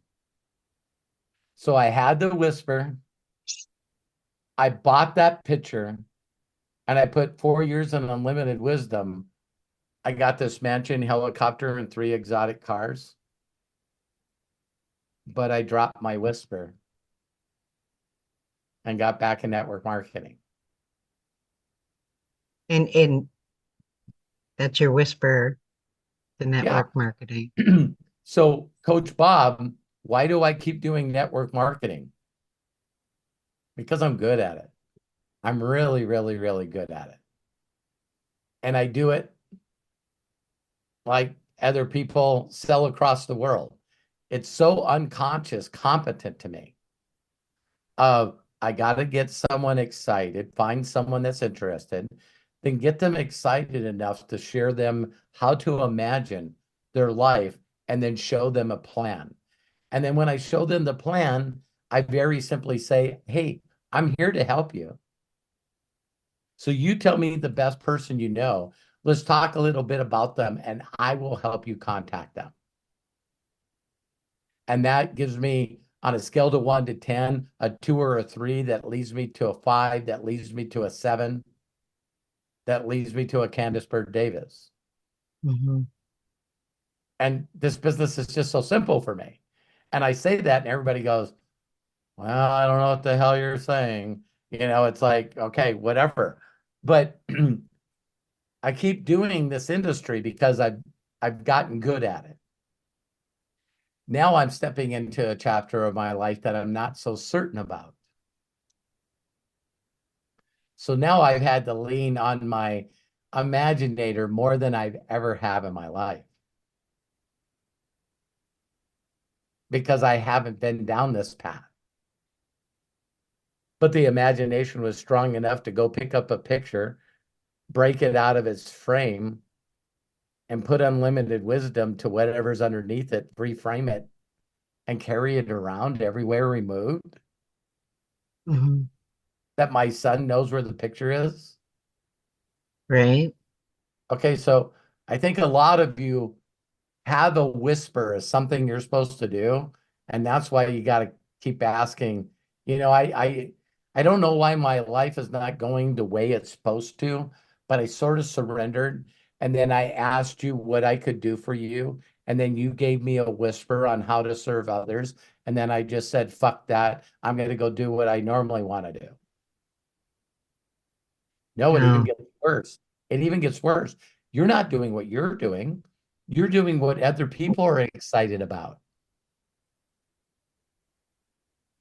Am I though? Am I? No, I'm saying that a lot of people, Oh, okay. instead of doing what they're supposed to be doing, like Buddy's place, they're constantly doing other things Mm-hmm. that they don't own or have nothing to do with. But yet they're trying to figure out a way, well, I got to do this because I got to generate money because I need people that know that I got scammed, that I made the money back and I'm now okay. So we keep doing all these other things that really have nothing to do. If we Right. just focus on Buddy Place and did the things that we love to do, knitting or reading scriptures or doing whatever, my goal is to build a following, and that following, because I inspired them, Yeah. are willing to be able to donate and help me make. Do you guys know anybody that would be interested in helping me? Now all of a sudden you're sharing your imagination with everyone, and Right. they're not interested, and they don't even understand. This gets deep, you guys, your inner circle. Okay, so wait a minute. Lisa Marie, I thought I seen a video on YouTube of you talking about your imagination, a Buddy's place. Mm-hmm. Yeah. I Then why are you putting links on your social media trying to sell shit? I'm making this up, Lisa. I'm not saying it. Oh, okay. I was thinking, Right. okay, go ahead.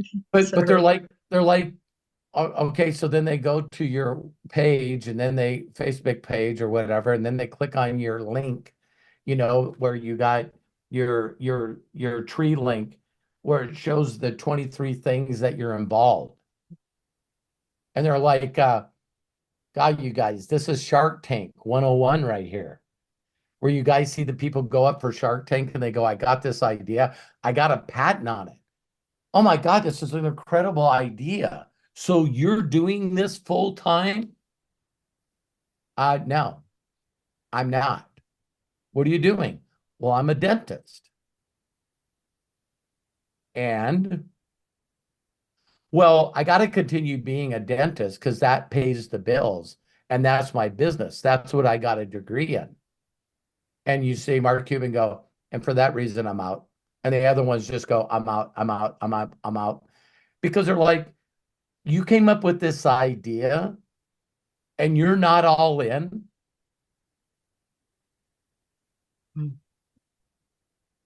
That's why your sales suck. That's why you haven't attracted a CEO and a CFO.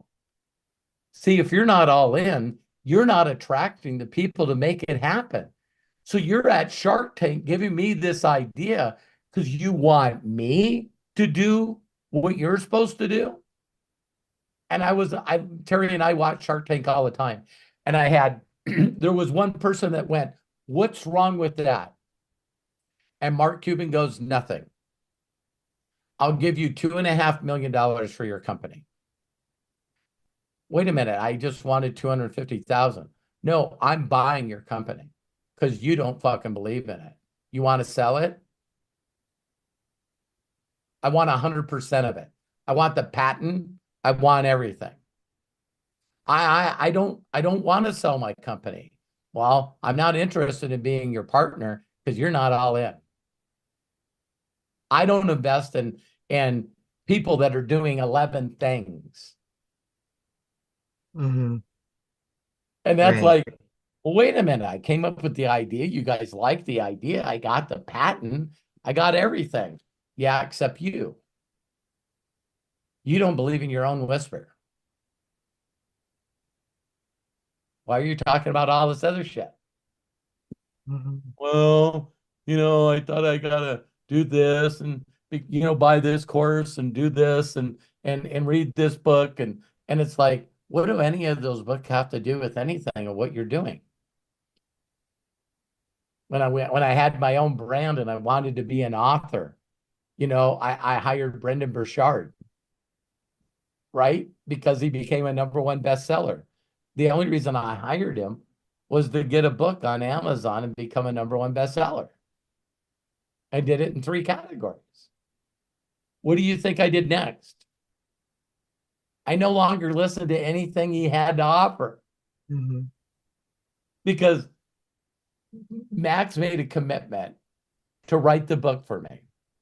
So I wanted to make a commitment to him that we would find someone that knows how to do it and we would go learn from them and apply it and execute it. Bam, did it. Mm-hmm. Why did I do it? Because someone told me that having a best-selling book on Amazon gives you credibility.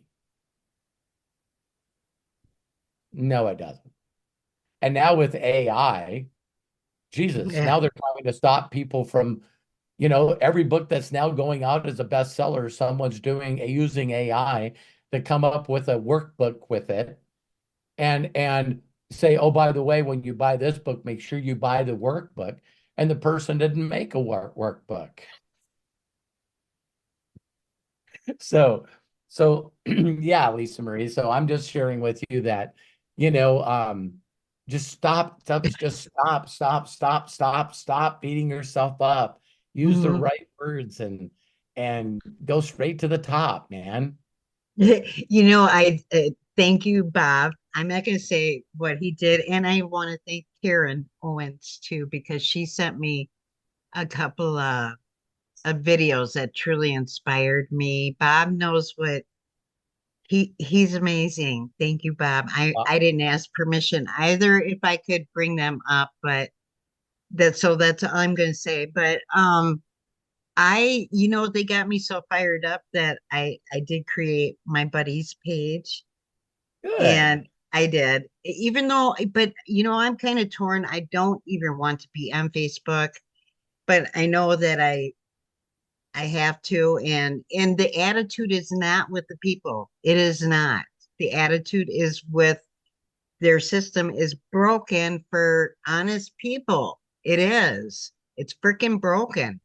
What And is Facebook? Pardon me? Did you say Facebook is broken for average people? It's like you cannot make up your past mistakes with them. You cannot. They have given me no way, no how in the last 6 years to rectify anything and be in good standing with them. And it pisses me off. Yeah, we made Facebook a lot of money with ads and everything. And when we got our account suspended, I probably try like once a year to get our ad count reinstated. And last year I just stopped doing it because it's all automated. And that's Right. one of the things I even said in here. I'm like, listen, if you guys want to reach out to me on Telegram. And I post a link to my Telegram because I'm like, I don't go on Facebook at all. Like I really don't anymore. And especially now that, even my dad was saying that his messages haven't been getting to people. And I'm like, Mhm. yeah, it's eventually you're going to have to pay Mark Zuckerberg to send messages to one Exactly. another. Exactly. And I'm not into that. I'm just not And into that. that's why I'm going to figure out, you guys will watch me. You will watch me because my goal is to get to 1 million subscribers as fast as I can. And so I now know that I have to find new ways that the creator will give me, the imaginator will give me to connect with people on YouTube to do my best to help them out. Right. And Matthew told me here a few weeks ago, or I'm not sure exactly, maybe it was just recently, but I need to shoot, what the heck did he say? Oh, he create another AdSense account or create a separate channel for Buddy's Place. Yeah, I Right. mean, And I it's right. It's up to you, Lisa Marie, because like I think if you wanted to build one whole channel around you and running Buddy's Place, then why not do just that? Like I think what's so interesting about YouTube Yeah. is how many of you guys have looked at our YouTube channel? Does it say just Robert Hollis anymore? Mm-mm. It's because we changed what we were doing. So like that's what's so cool about it is if you at some point wanted to make the channel that you've been growing that has monetization into just Buddy's Place, you just change the name and the username and that's done. You don't have to make a whole new channel anymore, which is great. People used to have to make channels just to post shorts. Like they'd have their Right. shorts channel and then their main channel, and those are now the same thing. So I And actually take your time, Lisa Marie.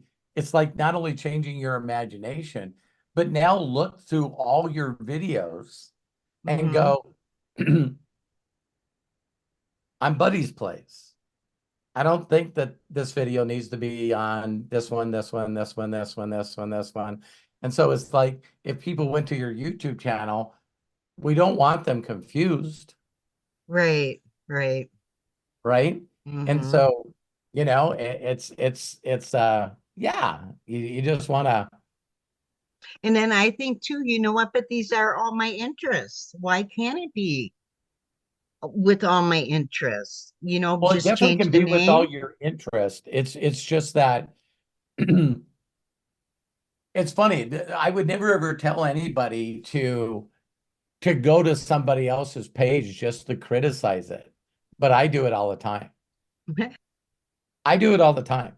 I just tell people, hey, I want you to go take a look at my YouTube channel and I want your first thoughts. And right now, the thoughts are, which are pretty shocking.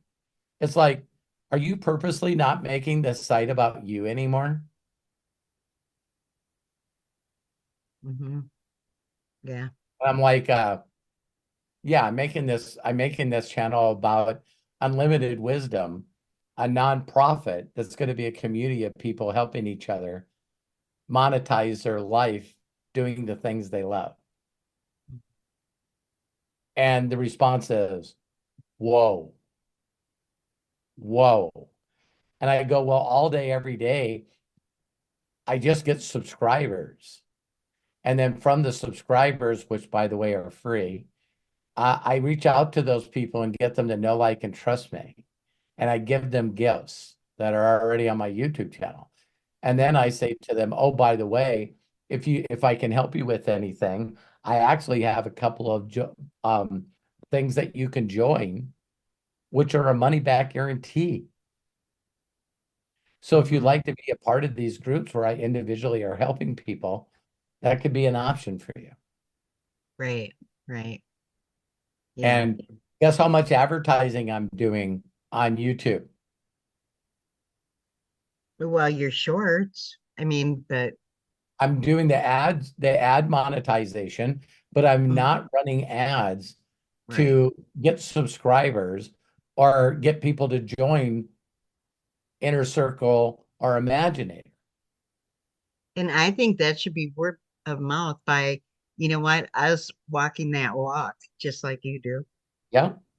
So So, now that puts me in a position that if I'm going to give content, that's always my outcome. You know, this is great for you guys. This is $1 million paid to a bunch of coaching people. That every right. one of them say a similar thing, you know? So it's like Think and Grow Rich, interview 500 people and find out what their common denominators are.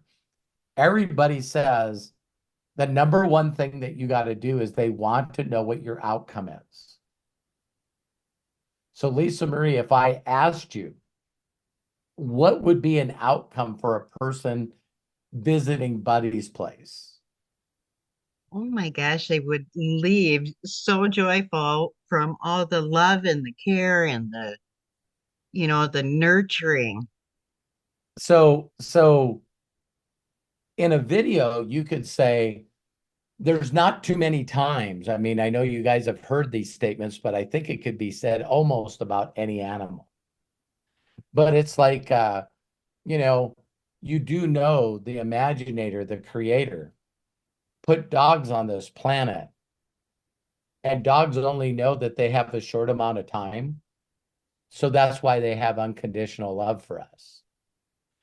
So God created other things for humans to look at to understand how do they need to treat each other and also nature. Right. I And feel so, sometimes like I'm a animal whisperer. No. yeah, well, see, that's my point. That's my point. So when you're single-minded, right? You're single-minded and you guys have heard my magnifying deal. I did that for Corky and his audience. It's like it's easily to get distracted and do things, and we all do this as human beings, and I'm one of the worst. I get to tell you guys because I love you and I tell you everything. I really, really feel like the gifts that I have in my life, I've squandered up till now. I I just have no doubt. I'm playing too small. Hmm. I'm playing way, way, way too small. And Yeah, so I agree. I needed for myself to find out with unlimited wisdom because people don't know that, wisdom comes from making mistakes. All right. And we all want wisdom. We just don't want to do anything. We want to be lazy and complacent. And a lot of us, unfortunately, like me, I'll just keep doing what I'm good at. So to show you Right. guys how serious I am, you see behind me, very soon there's just going to be a banner back there with unlimited wisdom on it. Cool. So, I see some of these people like, Joe Rogan getting paid $250 million. And me and Craig were talking about that. The cameras are on, you see the guy sit down and he's like, hey, let's talk.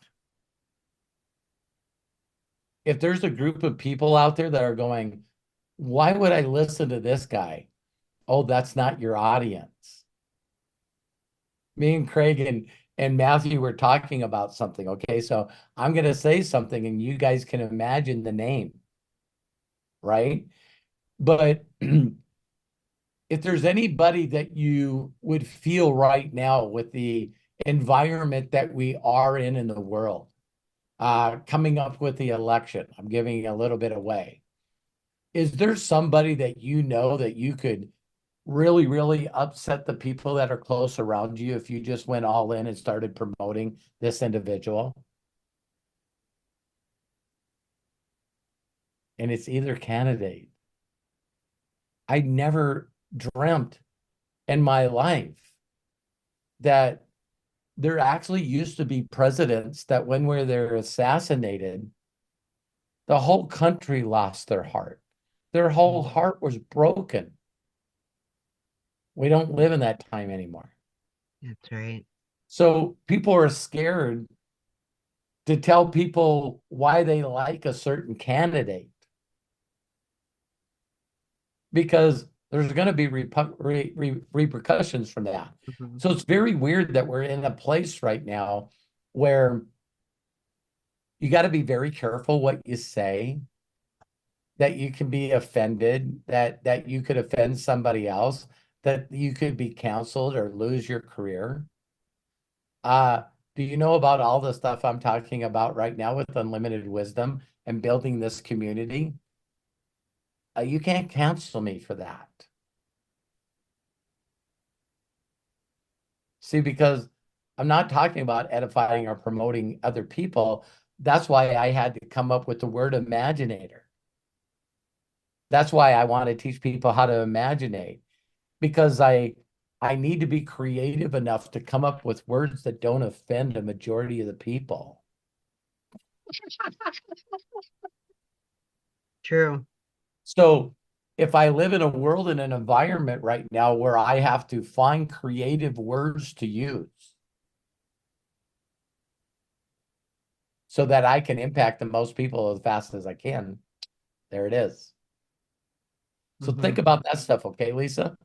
I will. Thank you so much. I love this group. And just one more thing, and I will leave quick. If anybody in this group is really good at CapCut, I'm running into troubles just with the intro and the outro. Please message me. All I'm trying to do is get them to snap into a slideshow that get shown the same exact time. And I can't, I asked AI and they told me to look for this clock. I haven't found it. So if anybody knows, have you described that in the way you described it to me and put it in YouTube? exactly. And no one's already shown you how. No, they told me to well, go through their settings and they told me this and that and then look for a clock. But it does upgrade constantly. It may be something different now, but it used to be a clock. I can't find it. I got logged out with the rest of you guys and on Facebook.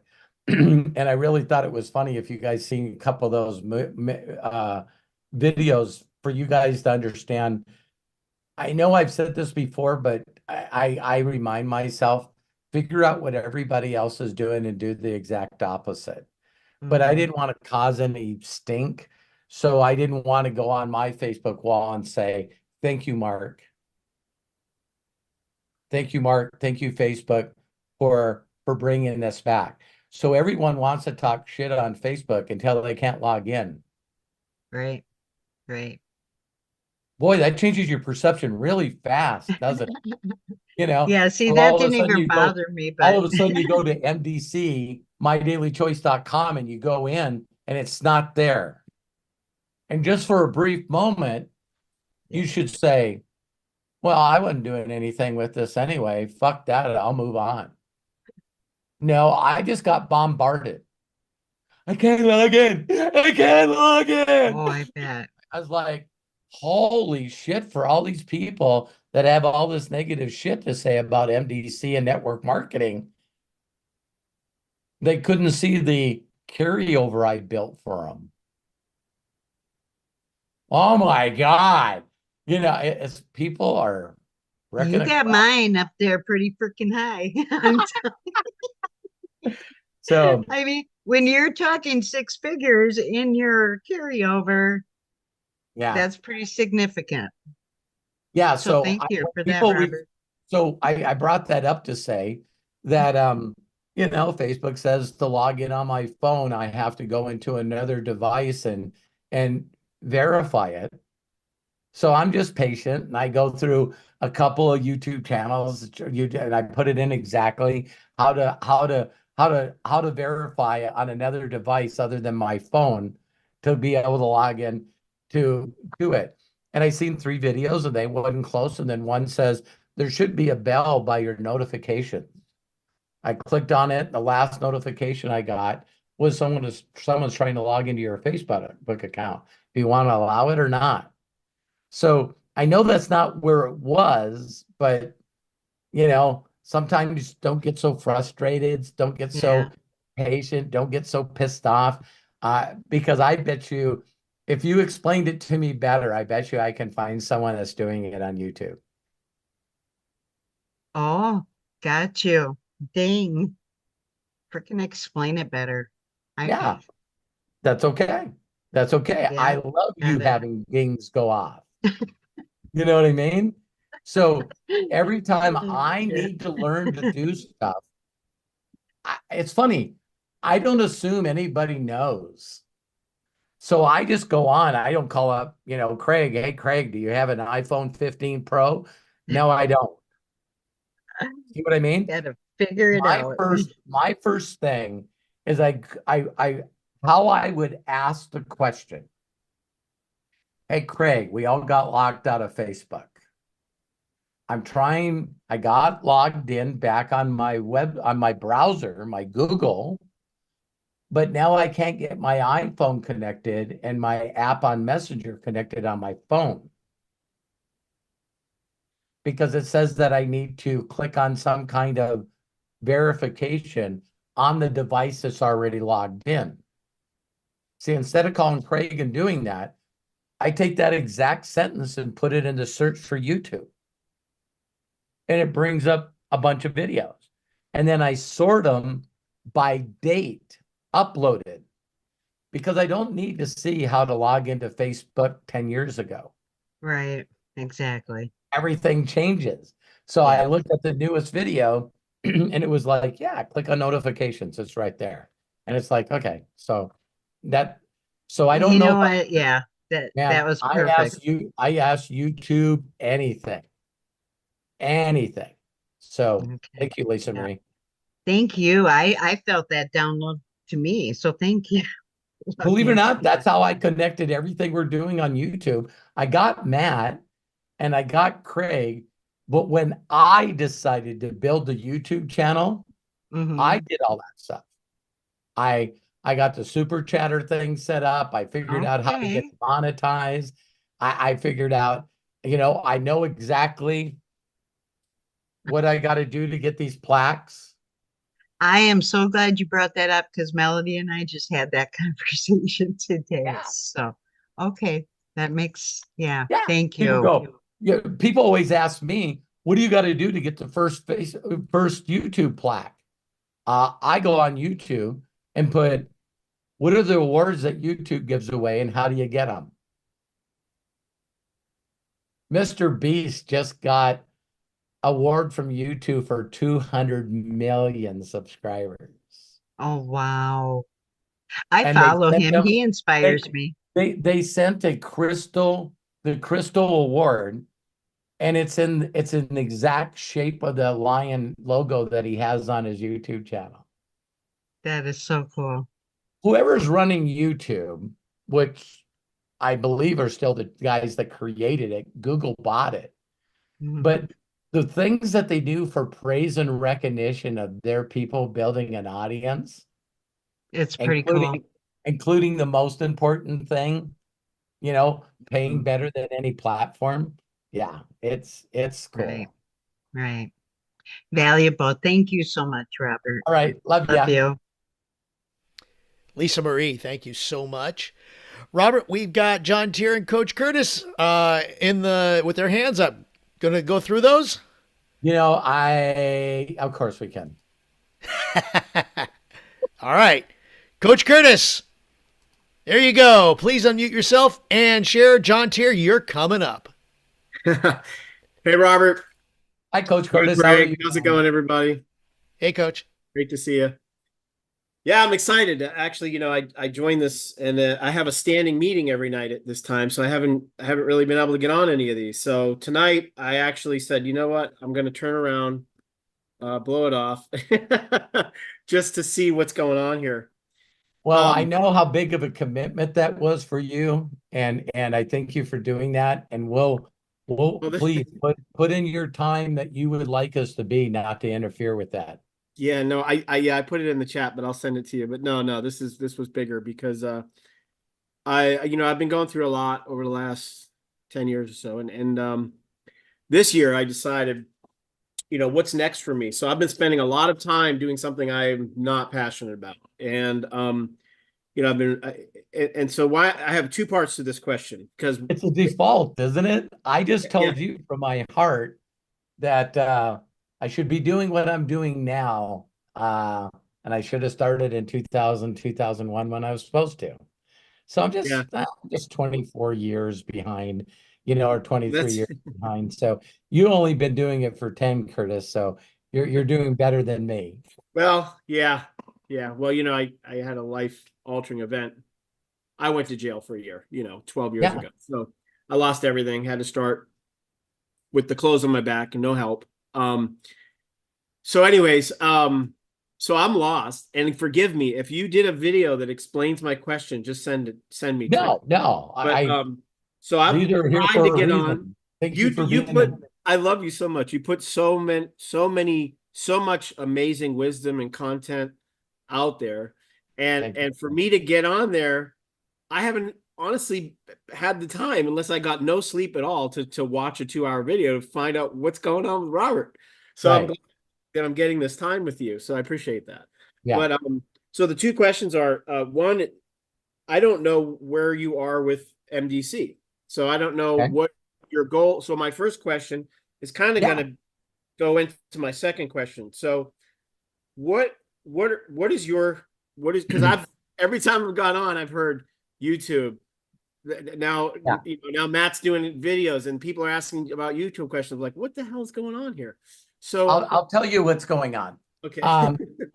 Where I became very, very apparent that with AI and everything that's moving in the direction it is, Matt gets credit for this. So Matt just asked me, Dad, with everything changing with network marketing and also changing with AI and the way the world is moving, where do you see yourself 2 or 3 years from now? That's my question. 3 to 5 years. Yeah. Yeah. And so my deal is at one time, I built this incredible engaged audience on Facebook. Right. I got 48,000 people in a Facebook group.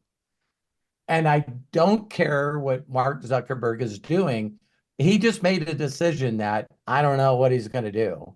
But, you got people now that are making heartfelt posts on their Facebook and they're getting 3 views.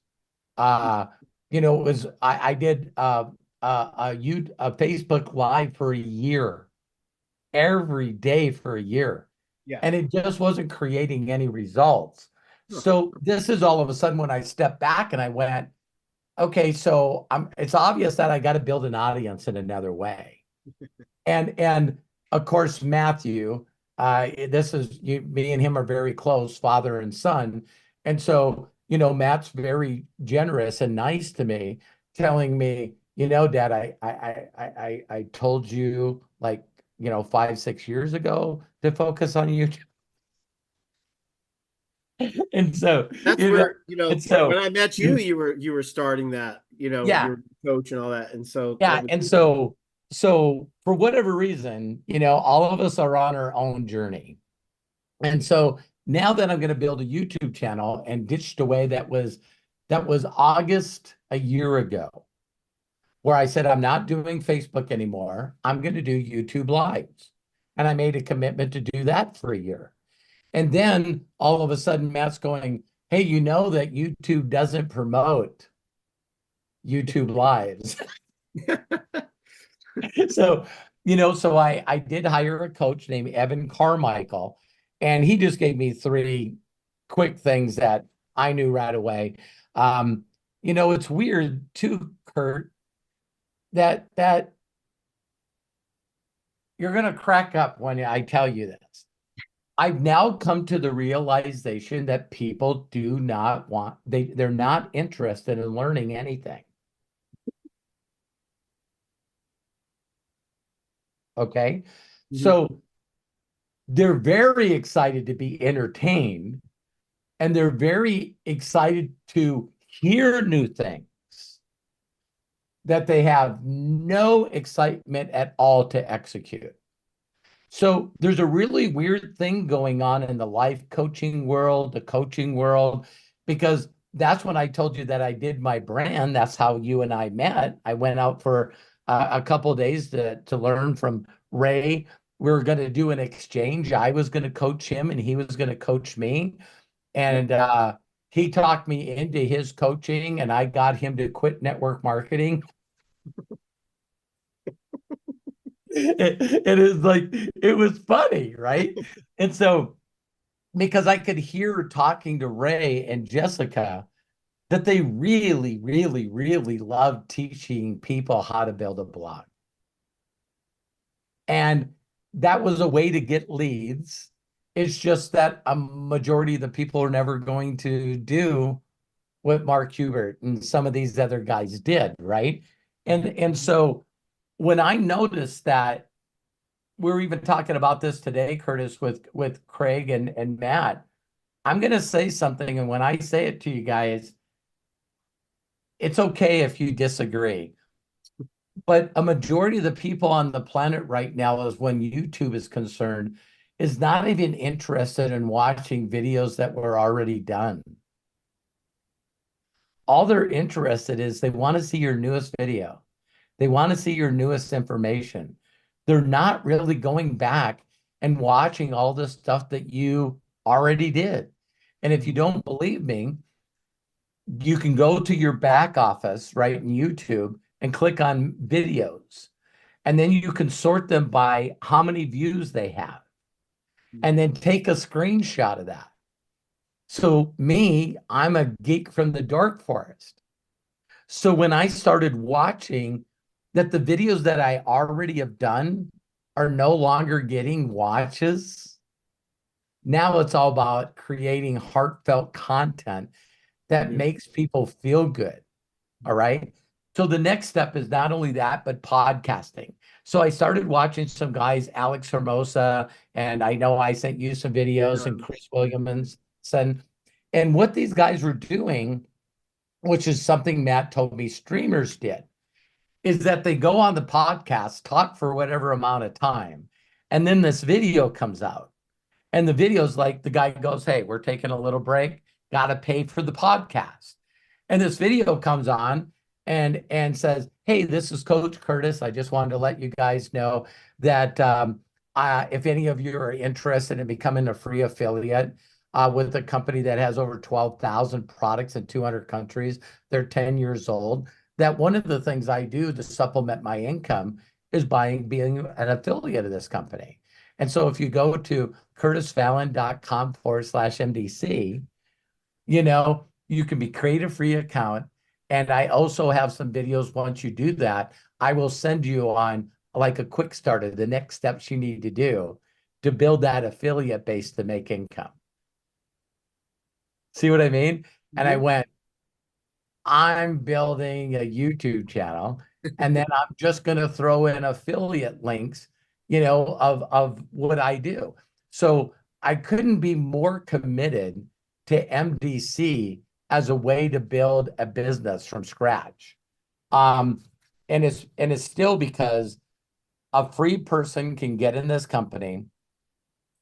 If they're taught correctly, they'll introduce you to the best people they know.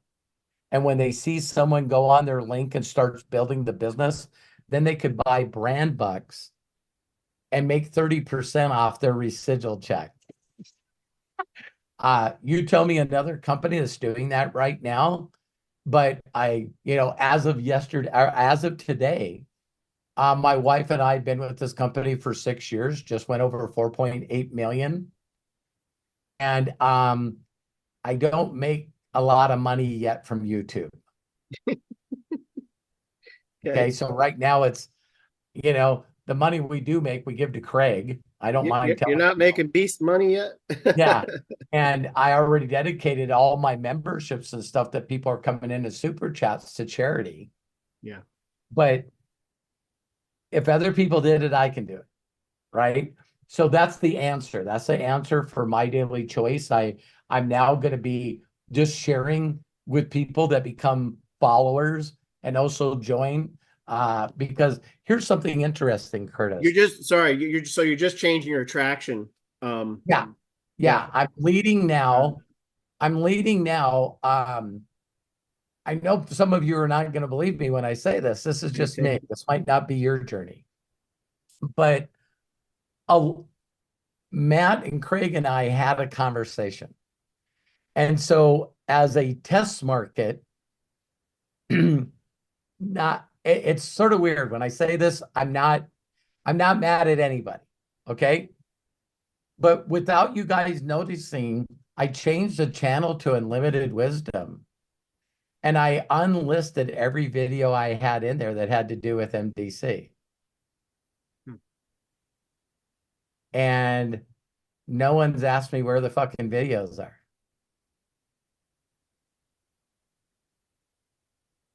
So can you imagine, Curtis, having 2,000 videos on YouTube and you unlist 50% of them and no one even knows you did it?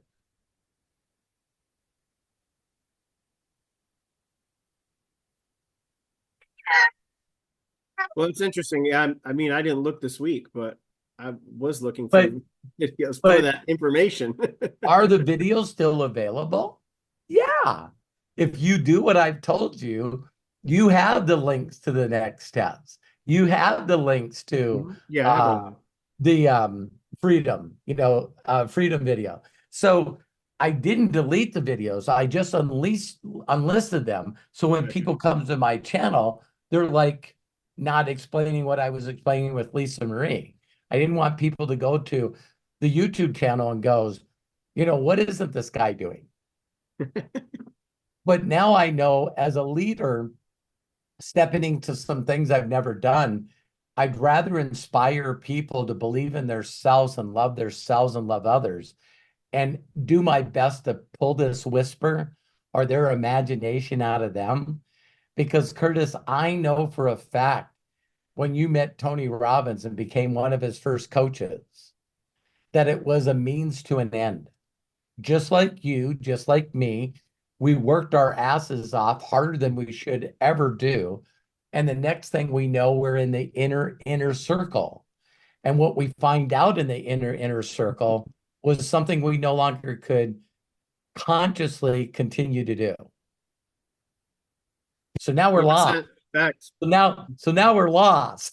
Yeah, that's where I'm at right now. Lost again. So now we're lost. So you've been doing the same thing I've been doing, just not as long as me, where you took all that skill and all that talent, you're still relying on that. And like Coach Bob, like probably a lot of you guys, it's like it's this constant disbelief in ourselves that we can actually do something different than what we did before. See what I mean? So if you were asking me, do I believe that Coach Curtis can build a YouTube channel and make more money than he's ever made? The answer is yes. It's not because I'm doing it.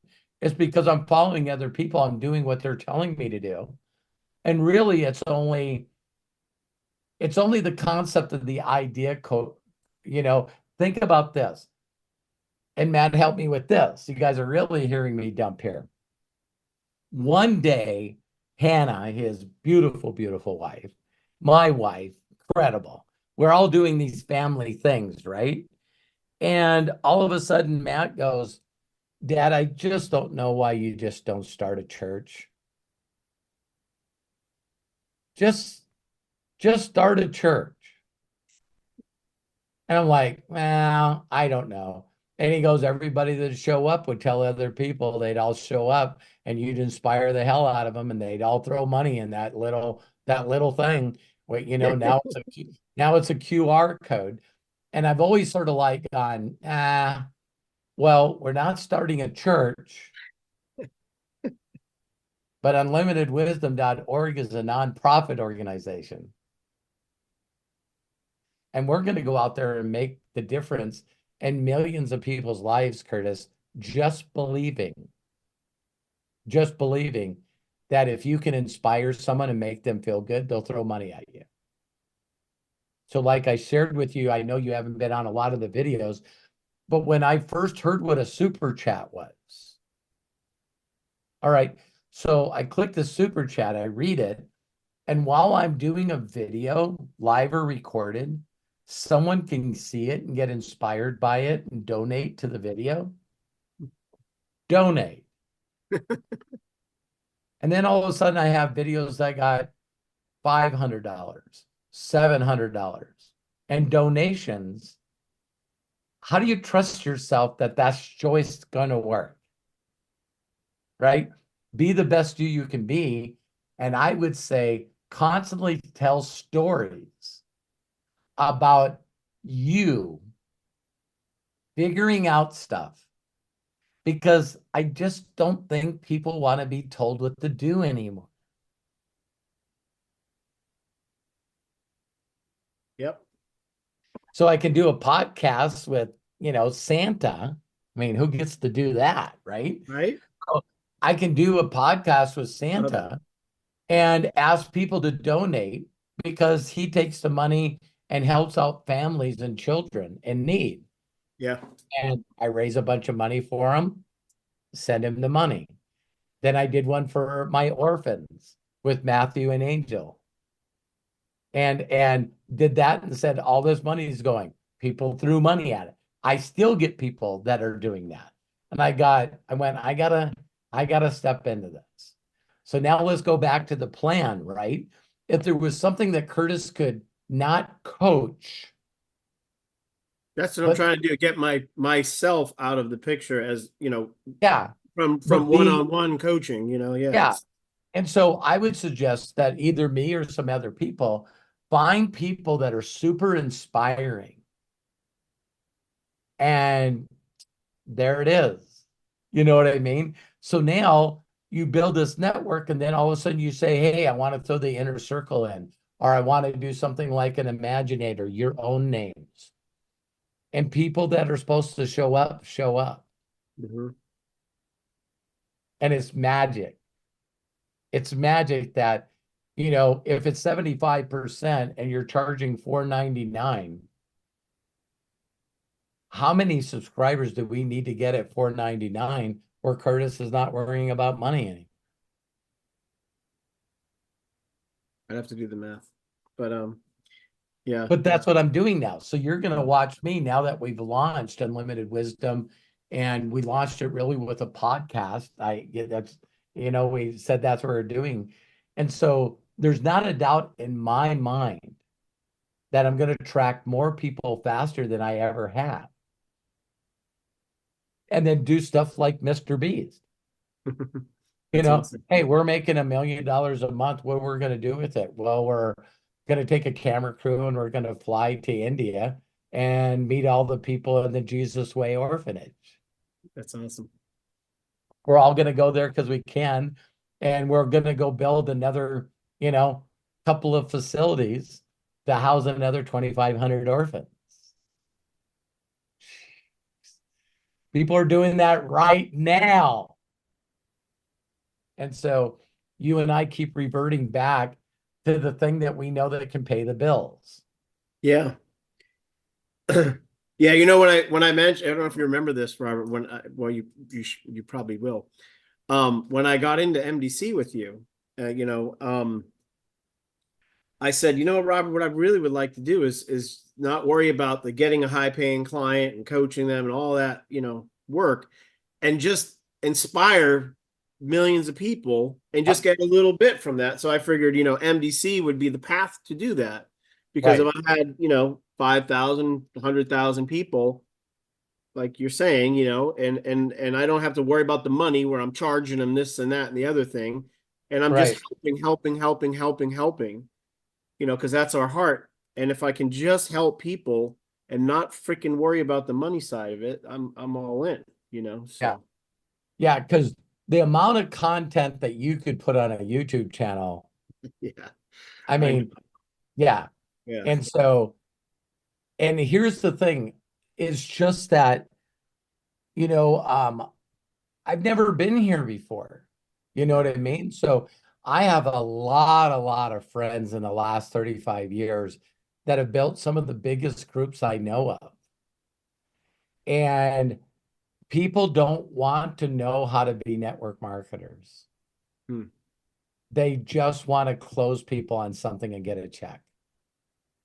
So when the internet came out and then all the Bitcoin, scams came out, and now everyone's like, listen, I got money. If you throw money in this and we make money, we're done. And no one wants to learn. No one is interested in figuring out how to help other people. It's all about what can I sell or who can I close to make money? And I'm like, this is a people business. I ain't doing it. So there's only one other way I'm aware of making money in MDC, and that's being a salesperson. Well, now you're trying to be a salesperson and selling products in the worst economy that we've had in years. So, if you got to sit down and think about the things you're taking off subscription. I used to have Netflix and HBO and Showtime. No, I've been trying to shrink them down too. And now all of a sudden you're going, listen, I got to cut my budget a little bit. I got to get down to the bare minimum. And then the next day someone calls you up and goes, listen, Curtis, this is the best fat blaster in the world. Wait a minute. I just deleted a lot of subscriptions that I would want to have. I'm right now in a weird place in my life, and I'm downgrading my lifestyle. So if I'm downgrading my lifestyle, how can I ask other people to put money in what I'm doing? It's incongruent. Yeah, absolutely. Because they don't understand how I know how to build the business. And just like we talked about, no one wants to shift that paradigm to build that way. Oh, really? Because as soon as I tell them about YouTube, they go, oh my God, wait a minute. Is there actually a formula of exactly how much you can make? There is. Even if you just monetize your channel with 1,000 subscribers, that they'll tell you exactly how much you can make with YouTube through monetizing, through advertising, which that means that YouTube is advertising on your videos, and they'll tell you exactly what they'll pay you based on the niche you want to do and what other people are already pulling in for ad revenue. So now you go, more subscribers, more views, more subscribers, more views, more shorts, more subscribers, more views. And it's like, wow, what a simple formula to figure out. So look at Matt. I love it. So that makes sense. Matt just posted exactly what you need to do to figure out your income. And so yes. If someone came to me today and they were willing to be coachable and actually execute the stuff I tell them to do, no doubt in my mind they can make 10 grand their first month in MDC. Okay. I just realized that no one will do what I tell them. No one? Okay. Pretty much no one. Okay. Well, that's not good. And I'm just going to say that the perspective that one of my friends told me about, if their perspective and their paradigm is the reason it works for Robert is because of Robert. How do I change that paradigm? You really can't. They would have to prove it otherwise to themselves. They'd have to create their own evidence. Right. And so what we were just talking about, you guys, this is super deep because that means all the stuff that you learn from other people, you're not willing to just let it down and learn to do something else. So when people need to make money, Robert builds a network marketing group. Curtis goes into personal coaching, or actually selling coaching for other coaches because that's his bread and butter. You know what I mean? And so all of a sudden to switch your paradigm and go, I need to help people with their imagination and get them so excited that they introduce me to the best people they know, and I work with those people to get them to the next person. See, people go, it just seems so much easier if I just posted something on social media and sold some CBD. See, they don't want to do the long-term thing. Everyone wants the shortcut. So I could either learn to market to the community that there is right now, because some people are going to be a little upset when another president or the same president gets in office and their life still doesn't change because for some reason they believe the government's in control of the economy. No, you're in control of your economy. So when I see people right now that are making $1 million a year from YouTube, I'm excited about that, Curtis. Awesome. I'm excited to make that happen. So what was your second question? Well, it related into that because I've been lost for the last, I would say 3 to 4 years trying to figure out what's next for Curtis, because like you said, there was that whole thing where you were getting into coaching and we were building that whole thing out. And so from that point, when we shut that down, I've been just selling this other guy's business coaching program. It's great. Right. I make 6 figures at it, but I fucking hate it. Excuse my language. Yeah. I'm There's no honest. research. I'm being real. I dread it. I dread it. I'm really good at it. It's what I do, but it's not my passion, Right. And so my passion is obviously helping other people. I could go out there. I could just, like you said, I could just go out there and coach and, whatever. But I've been, for something internally is telling me, because like you said, with all the changes in the world, I mean, Tony Robbins, if you guys on here don't know, if you want Tony Robbins to coach you, he has an AI. I can send you the text number and his AI will coach you just like you're talking to Tony Robbins. So the whole world, yeah, it's pretty awesome. Like I did it. I'm like, holy crap. Like, I'm like, are you sure, Tony? Like I wanted to call Tony, like, Tony, is this really you? But it's actually his AI. That's how intelligent it is. And it's just like Tony would be talking to you. Yeah. It's pretty awesome. So the world is changing. I'm like, and like I said, for the last 4 going on 5 years now, I've been just doing this other thing. So do I want to put all that effort and energy into going back, or is there something next for Curtis? No, right? because just like you just talked about, Eric Worre is launching an AI. Everybody's I launched an AI. Look at the link. Hollis AI, yeah. You want to get coached by Robert? Just go to ChatGPT, click on that link, and Matt takes all the stuff I've ever done and put it in an AI, and you guys can learn from me. Yeah, I learned about that. Creating your own AI. That was pretty cool. Awesome. Yeah. So yeah, Curtis, what I would just suggest you to do is allow me to help you with your imagination of what can be possible. Yeah. Be like Matt, be like me, where all day, every day, we're so excited about creating content because we do know what's going to happen when it clicks. And every one of these people say the same thing. Every one of them. It's just that they just go all in and just, write down, oh my God, I'll tell you the series that I'm going to do is what I would say to my younger self. And this would be the very first one. I don't mind telling you guys. The very first video I'm going to do for Imaginators and Unlimited Wisdom is the moment that I realized that everyone in the world fucking lied to me. That's a pretty lost place. So, get your education, get a good job, work your ass off, go the extra mile. Someone lied to me. Someone lied to me. And that's when you sort of sit around going, man, then you really mess up, because then you meet people that have accomplished more than you thought. And now they tell you that everything in the world's full of shit.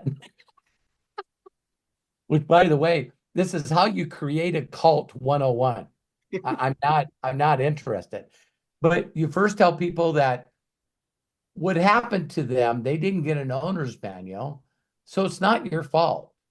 And everyone that tried to take care of you up to this point, Curtis, they didn't get an owner's manual either. So it doesn't mean some of the things they did to you were correct. It's just that they were making decisions without any owner's manual. Are you still there, Curtis? Yeah, I'm here. Oh, I was reading what Matt posted. oh, okay. So, so then the next step is to make sure that now that they realize that everything, how do you know that?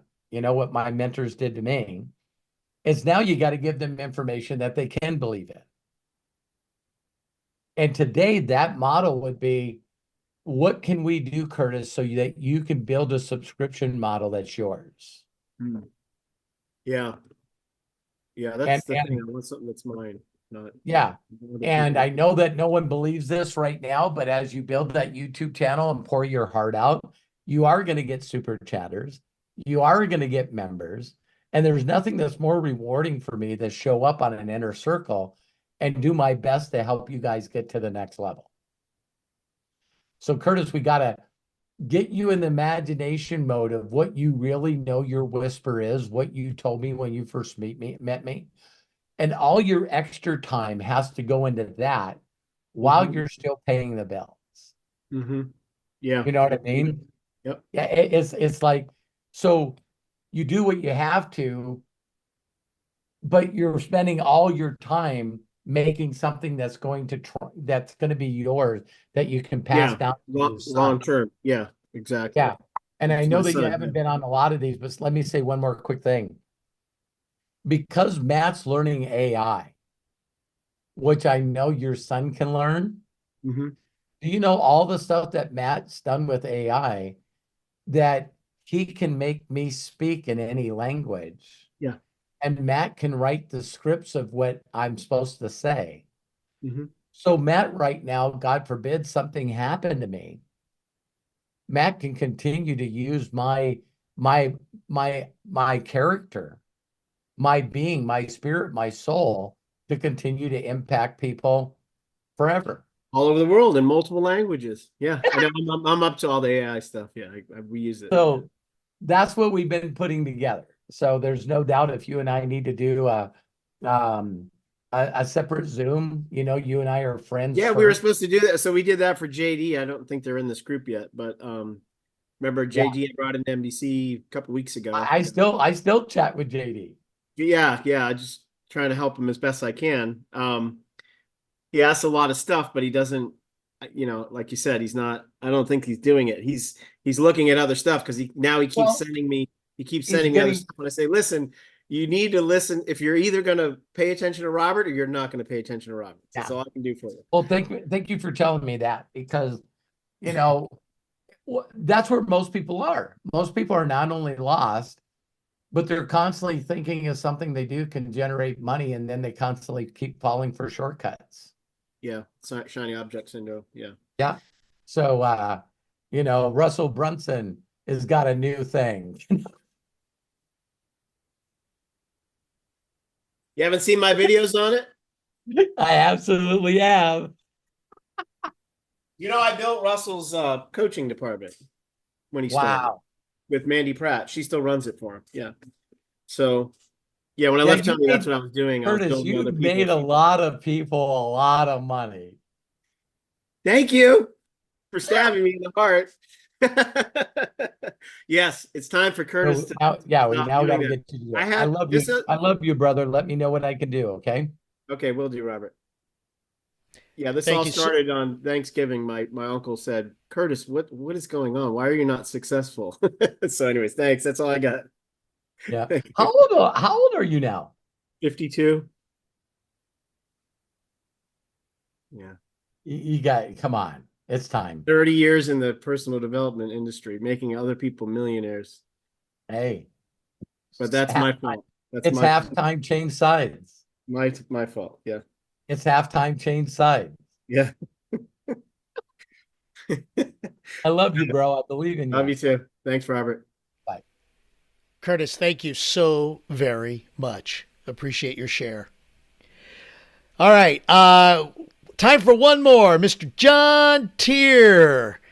Open up, sir, and please share with us. Thank you for your patience, too. Oh man, no problem. I'm just soaking this all in all the time, just soaking it in. And so it's How you I think doing, sometimes John? my questions already get answered and then they sometimes they cause more questions. How are you doing, John? Oh man, I am zen right now. I am very zen. Good, good. And so there's a lot of stuff going on around me, but it doesn't really matter because it's around me and not in me. Amen. That's like the boat story, right? Right. Yep. So that's Yeah. that's all that Okay, matters. it's okay if you're surrounded by water, just don't let the water in the boat. Absolutely. Or at least if it does, better learn to float or swim. The wind is the same for us all. We just got to learn to set the sails. Absolutely, man. I even speaking of swimming, man, I'm up to now. I'm starting to learn how to do the butterfly. Wow. Yeah, I'm learning how to do the butterfly. Uh, That's my and, that's that was my ultimate goal, really. I really want to. I mean, I'm not gonna be Michael Phelps, but hey, he's not me either. So, hey, yeah. that's very, very cool, John. I'm proud of you. That's cool. So I'm working on that, and it's hard. It is hard. I should say it's challenging. Yeah, it's Yeah. challenging. But I'm gonna get You'll it. you'll you'll become above average in that, just like everything else. I believe it too. I believe it. I believe it. You're Yeah. probably Matter already of in the time. top. You're probably already in the top 1%. But listen, they've been trying to recruit me for what they call the Master Swim Club. Where they actually do. Sometimes they do competition. I'd say, well, hold on about that. But in my mind, I'm like, I wouldn't mind competing a little bit. Maybe I'll get a ribbon or two to be able to show my granddaughter, my future grandson. Look what Grandpa did. Yeah. Oh, And wow. you know what? I'm also inspiring people who are around my same age who come and say, "Oh, I'm too old to learn to swim." And I said, "Well, hold on. Oh, I'm 56. I'm 57." I said, "Well, I'm going to be ready to be 62." They go, "Oh, so yeah, you can learn to swim at any age." You Amen. know? So Amen. anyway, I got to send a shout out to Mary. Mary, you just don't know when you did that video. I'm still working that. I'm up to like 3,836 friends and 4,294 followers. And I've been doing it slightly different in terms of who I'm picking now. I'm just getting a sense of yes, no, yes, no. And it's not so much about, okay, they got this memory. I'm doing it a little bit different. I just get a sense about Yes. who I want to go Trust your for. instinct. All while Yeah, Mary was doing that, she was reaching out to me and she goes, uh, what if I just did people that had the most amount of friends in common with me? She started because once you get it down, you start sorting and yeah. you start picking people differently. And Robert, I found myself doing something unconsciously before I gave out this gift. I went over to a person's page because I wanted to see what kind of gift I'm going to give them. And I saw some content out there and I was like, oh, this is nice. So I hearted it up and then I made a comment on that thing. And then it was like, oh, that's what Robin's talking about. Yes. Yeah. I didn't even realize I had done it until after it was done. I was like, oh, you can Again, do this here. the light bulbs. I just tell people, I know you guys all are givers.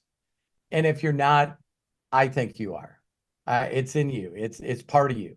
And so one of the things that I've been saying to people, me understanding YouTube now, is all I got to do is the things that I want, I have to do for others.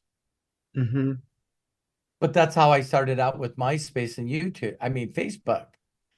So people are making comments, and I not only answer the comment with more than, you know what I Right. mean? Right. And like I act, and then I click on their YouTube channel first. And I'll put right in the comment, I said, I was your first subscriber. I'm your second subscriber. And people are like, man, thank you so much, because that ain't the reason that they created their YouTube account. They created their YouTube account so they can comment, Mm-hmm. right? And so I'm thinking, man, if someone's got a YouTube video, I want to go on there and make a comment and say, great video. So I'm always extremely conscious of the things that I want in life I have to do first Yeah, yeah, because for others. you got to plant the seeds if you want the harvest. Yeah. And so in YouTube, I'm really, really conscious now that the videos that I'm going to create moving forward, you guys, are going to be videos that people watch and they go, holy crap, and they're going to stop it. And they're not only going to rewatch it, but they want to share it to everyone they know. So I think some of you are going to be very blown away that my videos moving forward are not going to be about teaching you how to do something. Because I now know that if you haven't activated your imaginator powers, that you're not going to do shit.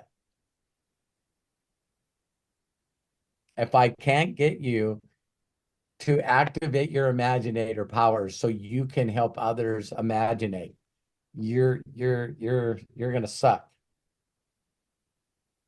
Now, Rob, I'm looking forward to seeing those videos, because something about what you're saying is resonating with me in the back of my mind. That's saying, yeah, that's where you want to be.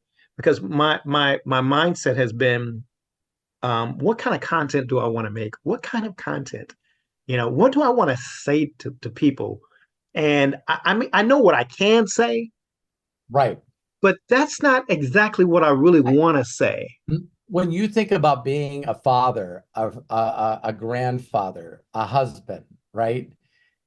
Don't you find it interesting that people don't want you to lecture them? See, people can ask for our wisdom, but that's them giving us permission. Yes, So yes.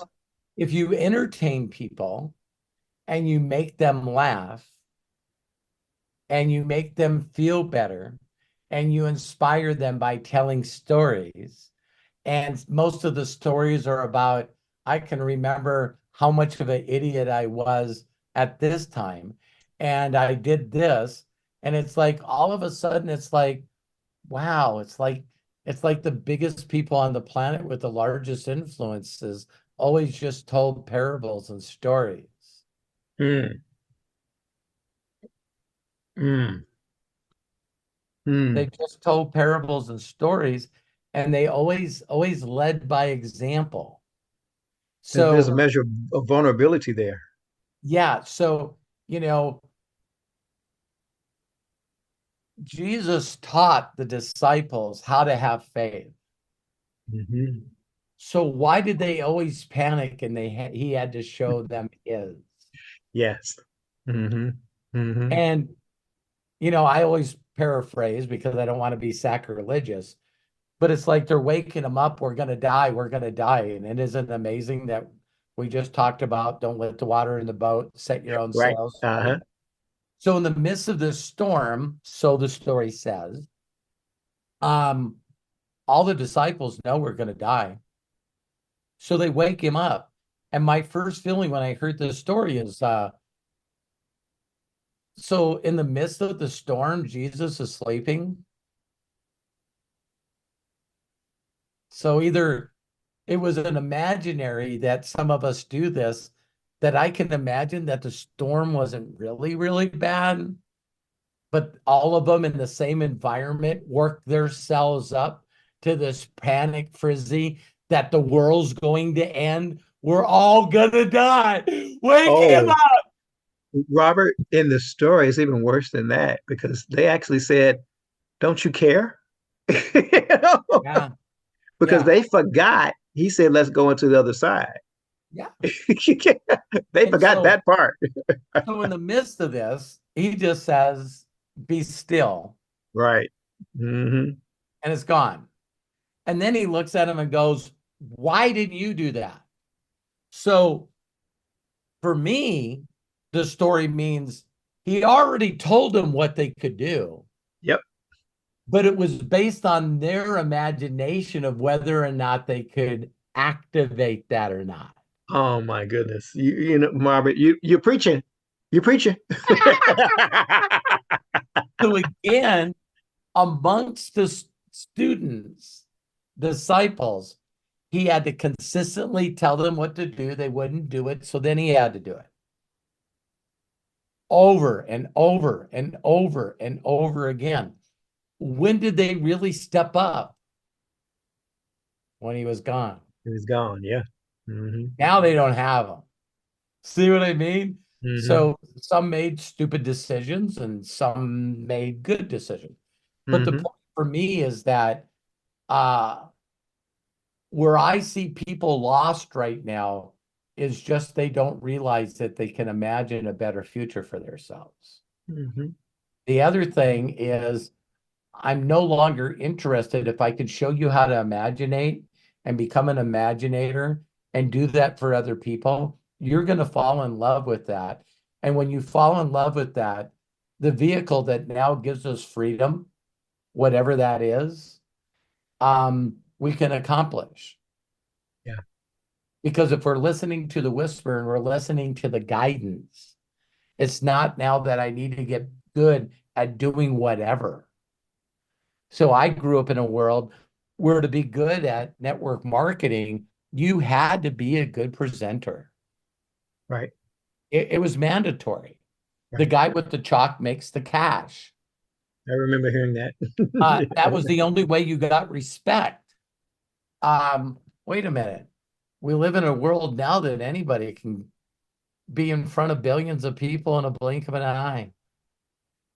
Yes. So people are no longer interested in the psychology of being manipulated to buy something. Mhm. We live in a different world, but people are still using those freaking old school things. It's probably happening in 3 minutes. You know what Yeah. I mean? Yes. So, a bunch of people are going to get on there and go through a deck with things that they used to do. And people are like, so when I did those and did live presentations and they wouldn't grow, I knew I needed to do something different. Mhm. See, I wasn't interested, and Craig's watched me do this, Melody's watched me do this, in front of tens of thousands of people. And everyone's there like church. So I go, before I get started, can everyone that's seen me for the first time or is a guest and knows nothing about this opportunity, would you raise your hand? And when you see less than 1% of the audience that raise their hands, everyone's there to see you jack them back up. They want they want to be at the live event because I felt amazing the last time, John, that you went off on me. Just go off on me again, okay? And I'm going like presentations no longer, live presentations are no longer opportunities to inspire new people. They're built to keep the old people re-energized. Mhm. Okay. And so, when I came up with that concept of going, oh my God, so people are showing up at church, but they're not inviting any guests. And the reason that they're not inviting any guests is because they're not executing the information the pastor already gave them. So they have no evidence that the stuff that they're listening to works because of a lack of faith. But everybody else still thinks I should show up. And about 95% of the time, John inspires the shit out of me. So I'm just going to go to get my batteries recharged. You know Mhm. what I mean? Get a little pep Mhm. in my step and do some worshiping and meet some other friends that are on the same path. No, the goal was to be inspired to leave there, execute the stuff that you were taught to have evidence by their fruit they will know me, and get other people to go, John, what the hell's going on? What are you doing Wednesday? What are you doing Sunday? And that is sort of lost. Yeah. Okay. Yeah. So Mhm. now you got some of these ministries out there that, when I seen Mr. Beast posted his latest video 5 days ago, and it has over 100 million views. Mm. When Joe Rogan launches a podcast, 11 million people watch it. Mm. So now you got people like Perry and Bill Maher. And Bill Maher goes into, I'm doing, my show from my house because of COVID. And everyone was telling him about podcasts. So now he sits in his basement drinking and getting high. And he's talking to random people, and he doesn't have to worry about HBO shutting him down or Right. him getting canceled. Mhm. And he calls his podcast random. And he's like, he said it just came out that he just said, I think I'm going to have a little bit of difficulty re-signing another contract. Hmm. Because now he's got sponsors reaching out to him. He's got enough people watching his podcast. So him doing a commercial while he's stoned and drunk is funny. He's just like, hey, you guys know what this is. Yeah. So that's what I'm doing. And Matt is really helping me understand the culture and the environment that we're going into. And I just believe because of this election, I hope I'm wrong. I just really truly believe that people are more lost, like Coach Curtis was vulnerable to say. I just think that people are more lost now than they ever been. So when you see the younger generation, you know, um, yeah, they don't even know why people like us watch commercials. Well, because some of them are good and they're funny. Yeah, it's true. What? What? You can watch whatever you want whenever you want. The biggest podcasts now are recorded and edited and uploaded. So I think people just like, the word definition of in entertainment is you want to get away from reality. It's an escape from reality. So I can go to a play and watch Craig do the magic that he does, and I'm not thinking about anything else while I'm watching Craig entertain people. And that's what comedians do. That's what people do in music. And I think that Matt brought it up to me. He's going, just like that Donald Glover. I know he posted it. Um, isn't it fascinating to see people nowadays that are creative and have imagination going, and I want to be a writer. Okay, I am one. I'm on one of the top shows. That's not doing it for me. They even talked to, he ended up getting on a sitcom called Community. And if you watch that video, they said every time we took a break or he wasn't doing what he was doing, that he was sitting on his laptop and then he'd stop and you see him type. And they go, we all thought that he just loved music. And then he says, community's not doing it for me. I'm sorry, you guys, I'm done. What are you gonna do? On my spare time when I'm not working my job on community, I was writing songs. I'm gonna be a rapper. Listen, You just don't make that decision and quit your job and go into this new imagination and pull it off. No, I did that as a comedian, stand-up comedian, and I did that as a writer. Now I'm on TVs instead of having guest spots. I'm actually one of the top people in us. No, you guys want to be actors. I need to be something else. Childish Gambino. And then That's right. go from that to get into movies. And then he goes from that to going back. I've always wanted to do like jazz and soul, and comes out with another album and everybody goes, who the hell is that? Yeah, Awaken My Love is such a great album. See what I mean? It's I was like, gonna actually play, if you don't mind, Dad, since you're just bringing this up, there's this clip at the end of this video that I feel like all of us should see, right? okay. So I'm gonna share my screen and you'll be able to hear the sound of it too. Should be able to. 1 second. Just make sure you press those buttons Yeah, that say the share. share sound is what I was looking for. Yeah. See that? Yes, we Mhm. got it. Okay, let me rewind it just a second. Can you hear it? Play it. Not yet. You're going to have to close it out and then re-engage Yeah, it with there's those a two button down buttons. Okay. They're either me on the try again. lower left or now they've moved them to the right. Yeah, it says that you're sharing sound from your computer, but I probably have it on the wrong sound. So give me a second. If not, Thanks. I can go ahead and get it and pull it up. Thanks for your pay. Yeah, go ahead and do it, Craig. I'm going to send you the exact All timestamp here. All right. Sounds great. Why do you call Craig a goat head all the time? Because I'm the greatest of all time. Yeah. There we go. We love his mind. We love his head, right? That's- I teed it up and Craig. Yeah. Okay. All right. But when you give me a guys quick watch second. this, when Craig pulls this up, when you guys listen to this, remember from Where everything is that it? we've been sharing. Oh, you sent it to the other one. Got it. Visionaries. Never mind. It's in I got it. Visionaries.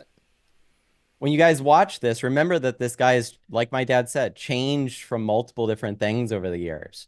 So when he said this quote at the end, what he said, it resonated with me so much. And I hope it resonates with you guys too. So go ahead whenever you're ready, Craig. Yeah, I want to just cue it up a little bit more than where you got it so that it leads right Perfect. into it. In fact, there. Got it. Okay, hang on just a quick second here, please.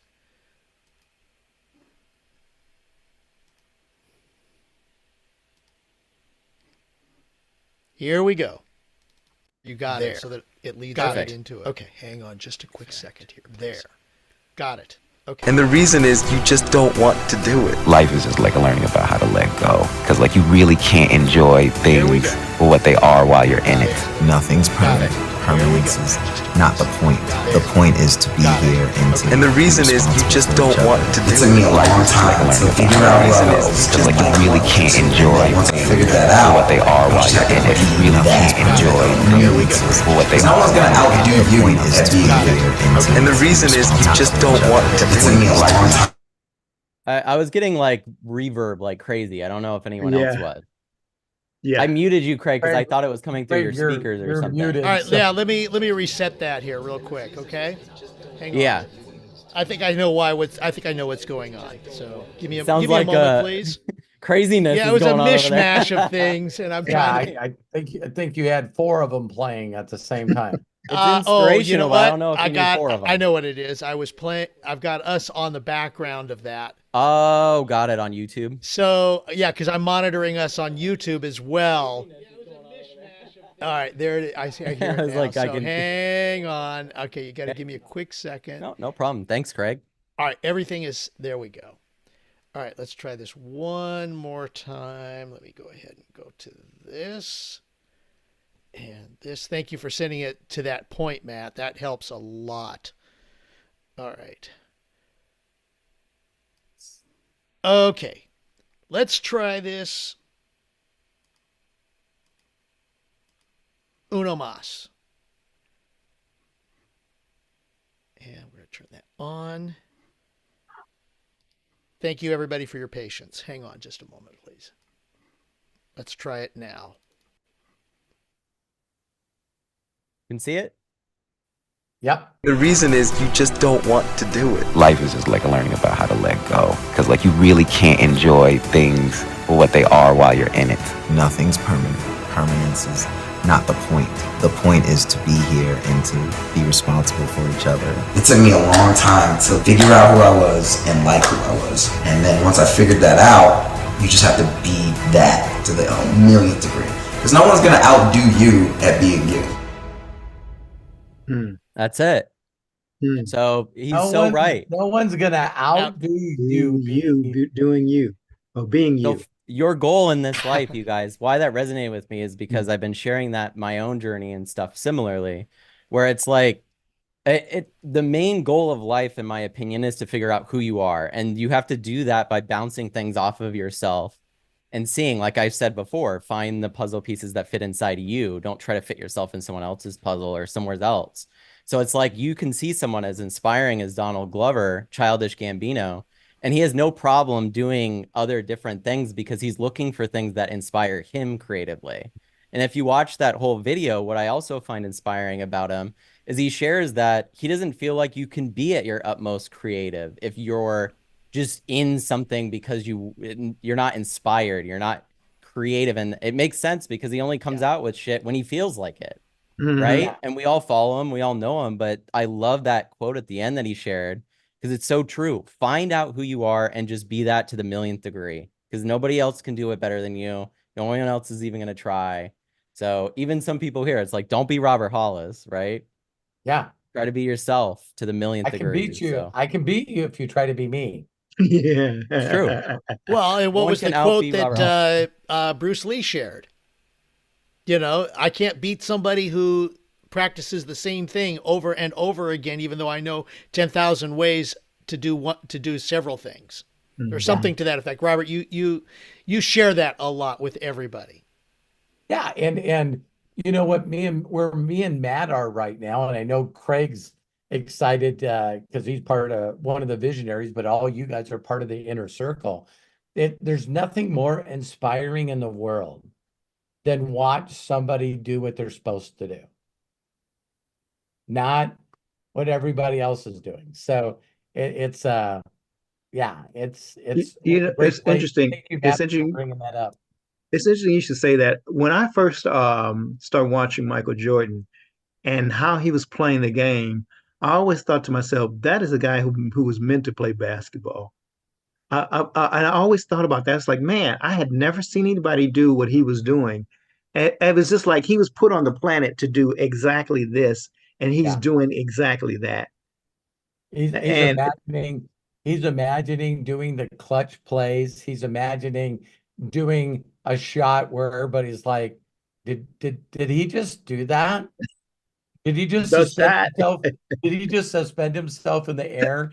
And instead of putting the ball where the guy could knock it out of his hand, he just changed hands and puts it in the other side. It's like, oh my God, yeah. You know, Magic Johnson said something after that particular game, and it always resonated with me. He said, you know, Michael Jordan just believes he can do anything, and he can. Yeah. Well, thank you, John. Anything else? I'm good, man. I'm good. All right. So yeah, thanks a lot for everyone staying on and you know, make sure you get back to me. If you don't care when we do the inner circle, then we'll just lean on what other people say and we'll let you guys know when people can get on it. So thank you, everyone. I'll turn this over to Craig, the hostess with the mostest, and love and appreciate you all. Robert, wow.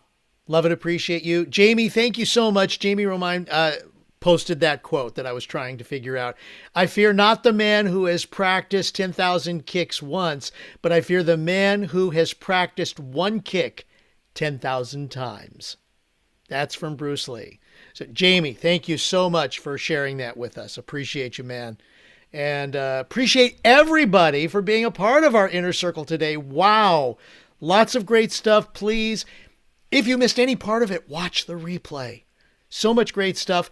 The information that we have shared, the links, the things that have been gone on that we felt everybody should have in the chat. on YouTube. It will be in below the YouTube video in the description, and you can download the chat on Zoom by clicking on the three dots in the chat and then click on Save Chat, or right around in that area. There's three dots. I think it's like right next to the name of the chat. Click on that. Click on Save Chat. It will download to your computer as soon as we are done. You all are incredible, and definite shout outs to Sandy Baker, Bill Shoemaker, James Saunders, Lisa Marie Cook, Santa Corky, Coach Curtis, John Tier, and every single one of you who are here. We love you. We appreciate you. Thank you so much. Don't forget about Ask Me Anything, the AMAs, this Saturday at noon. And keep watching for more news about the Imaginators and other things that we have coming for you. Look out, world. Here we come with your help.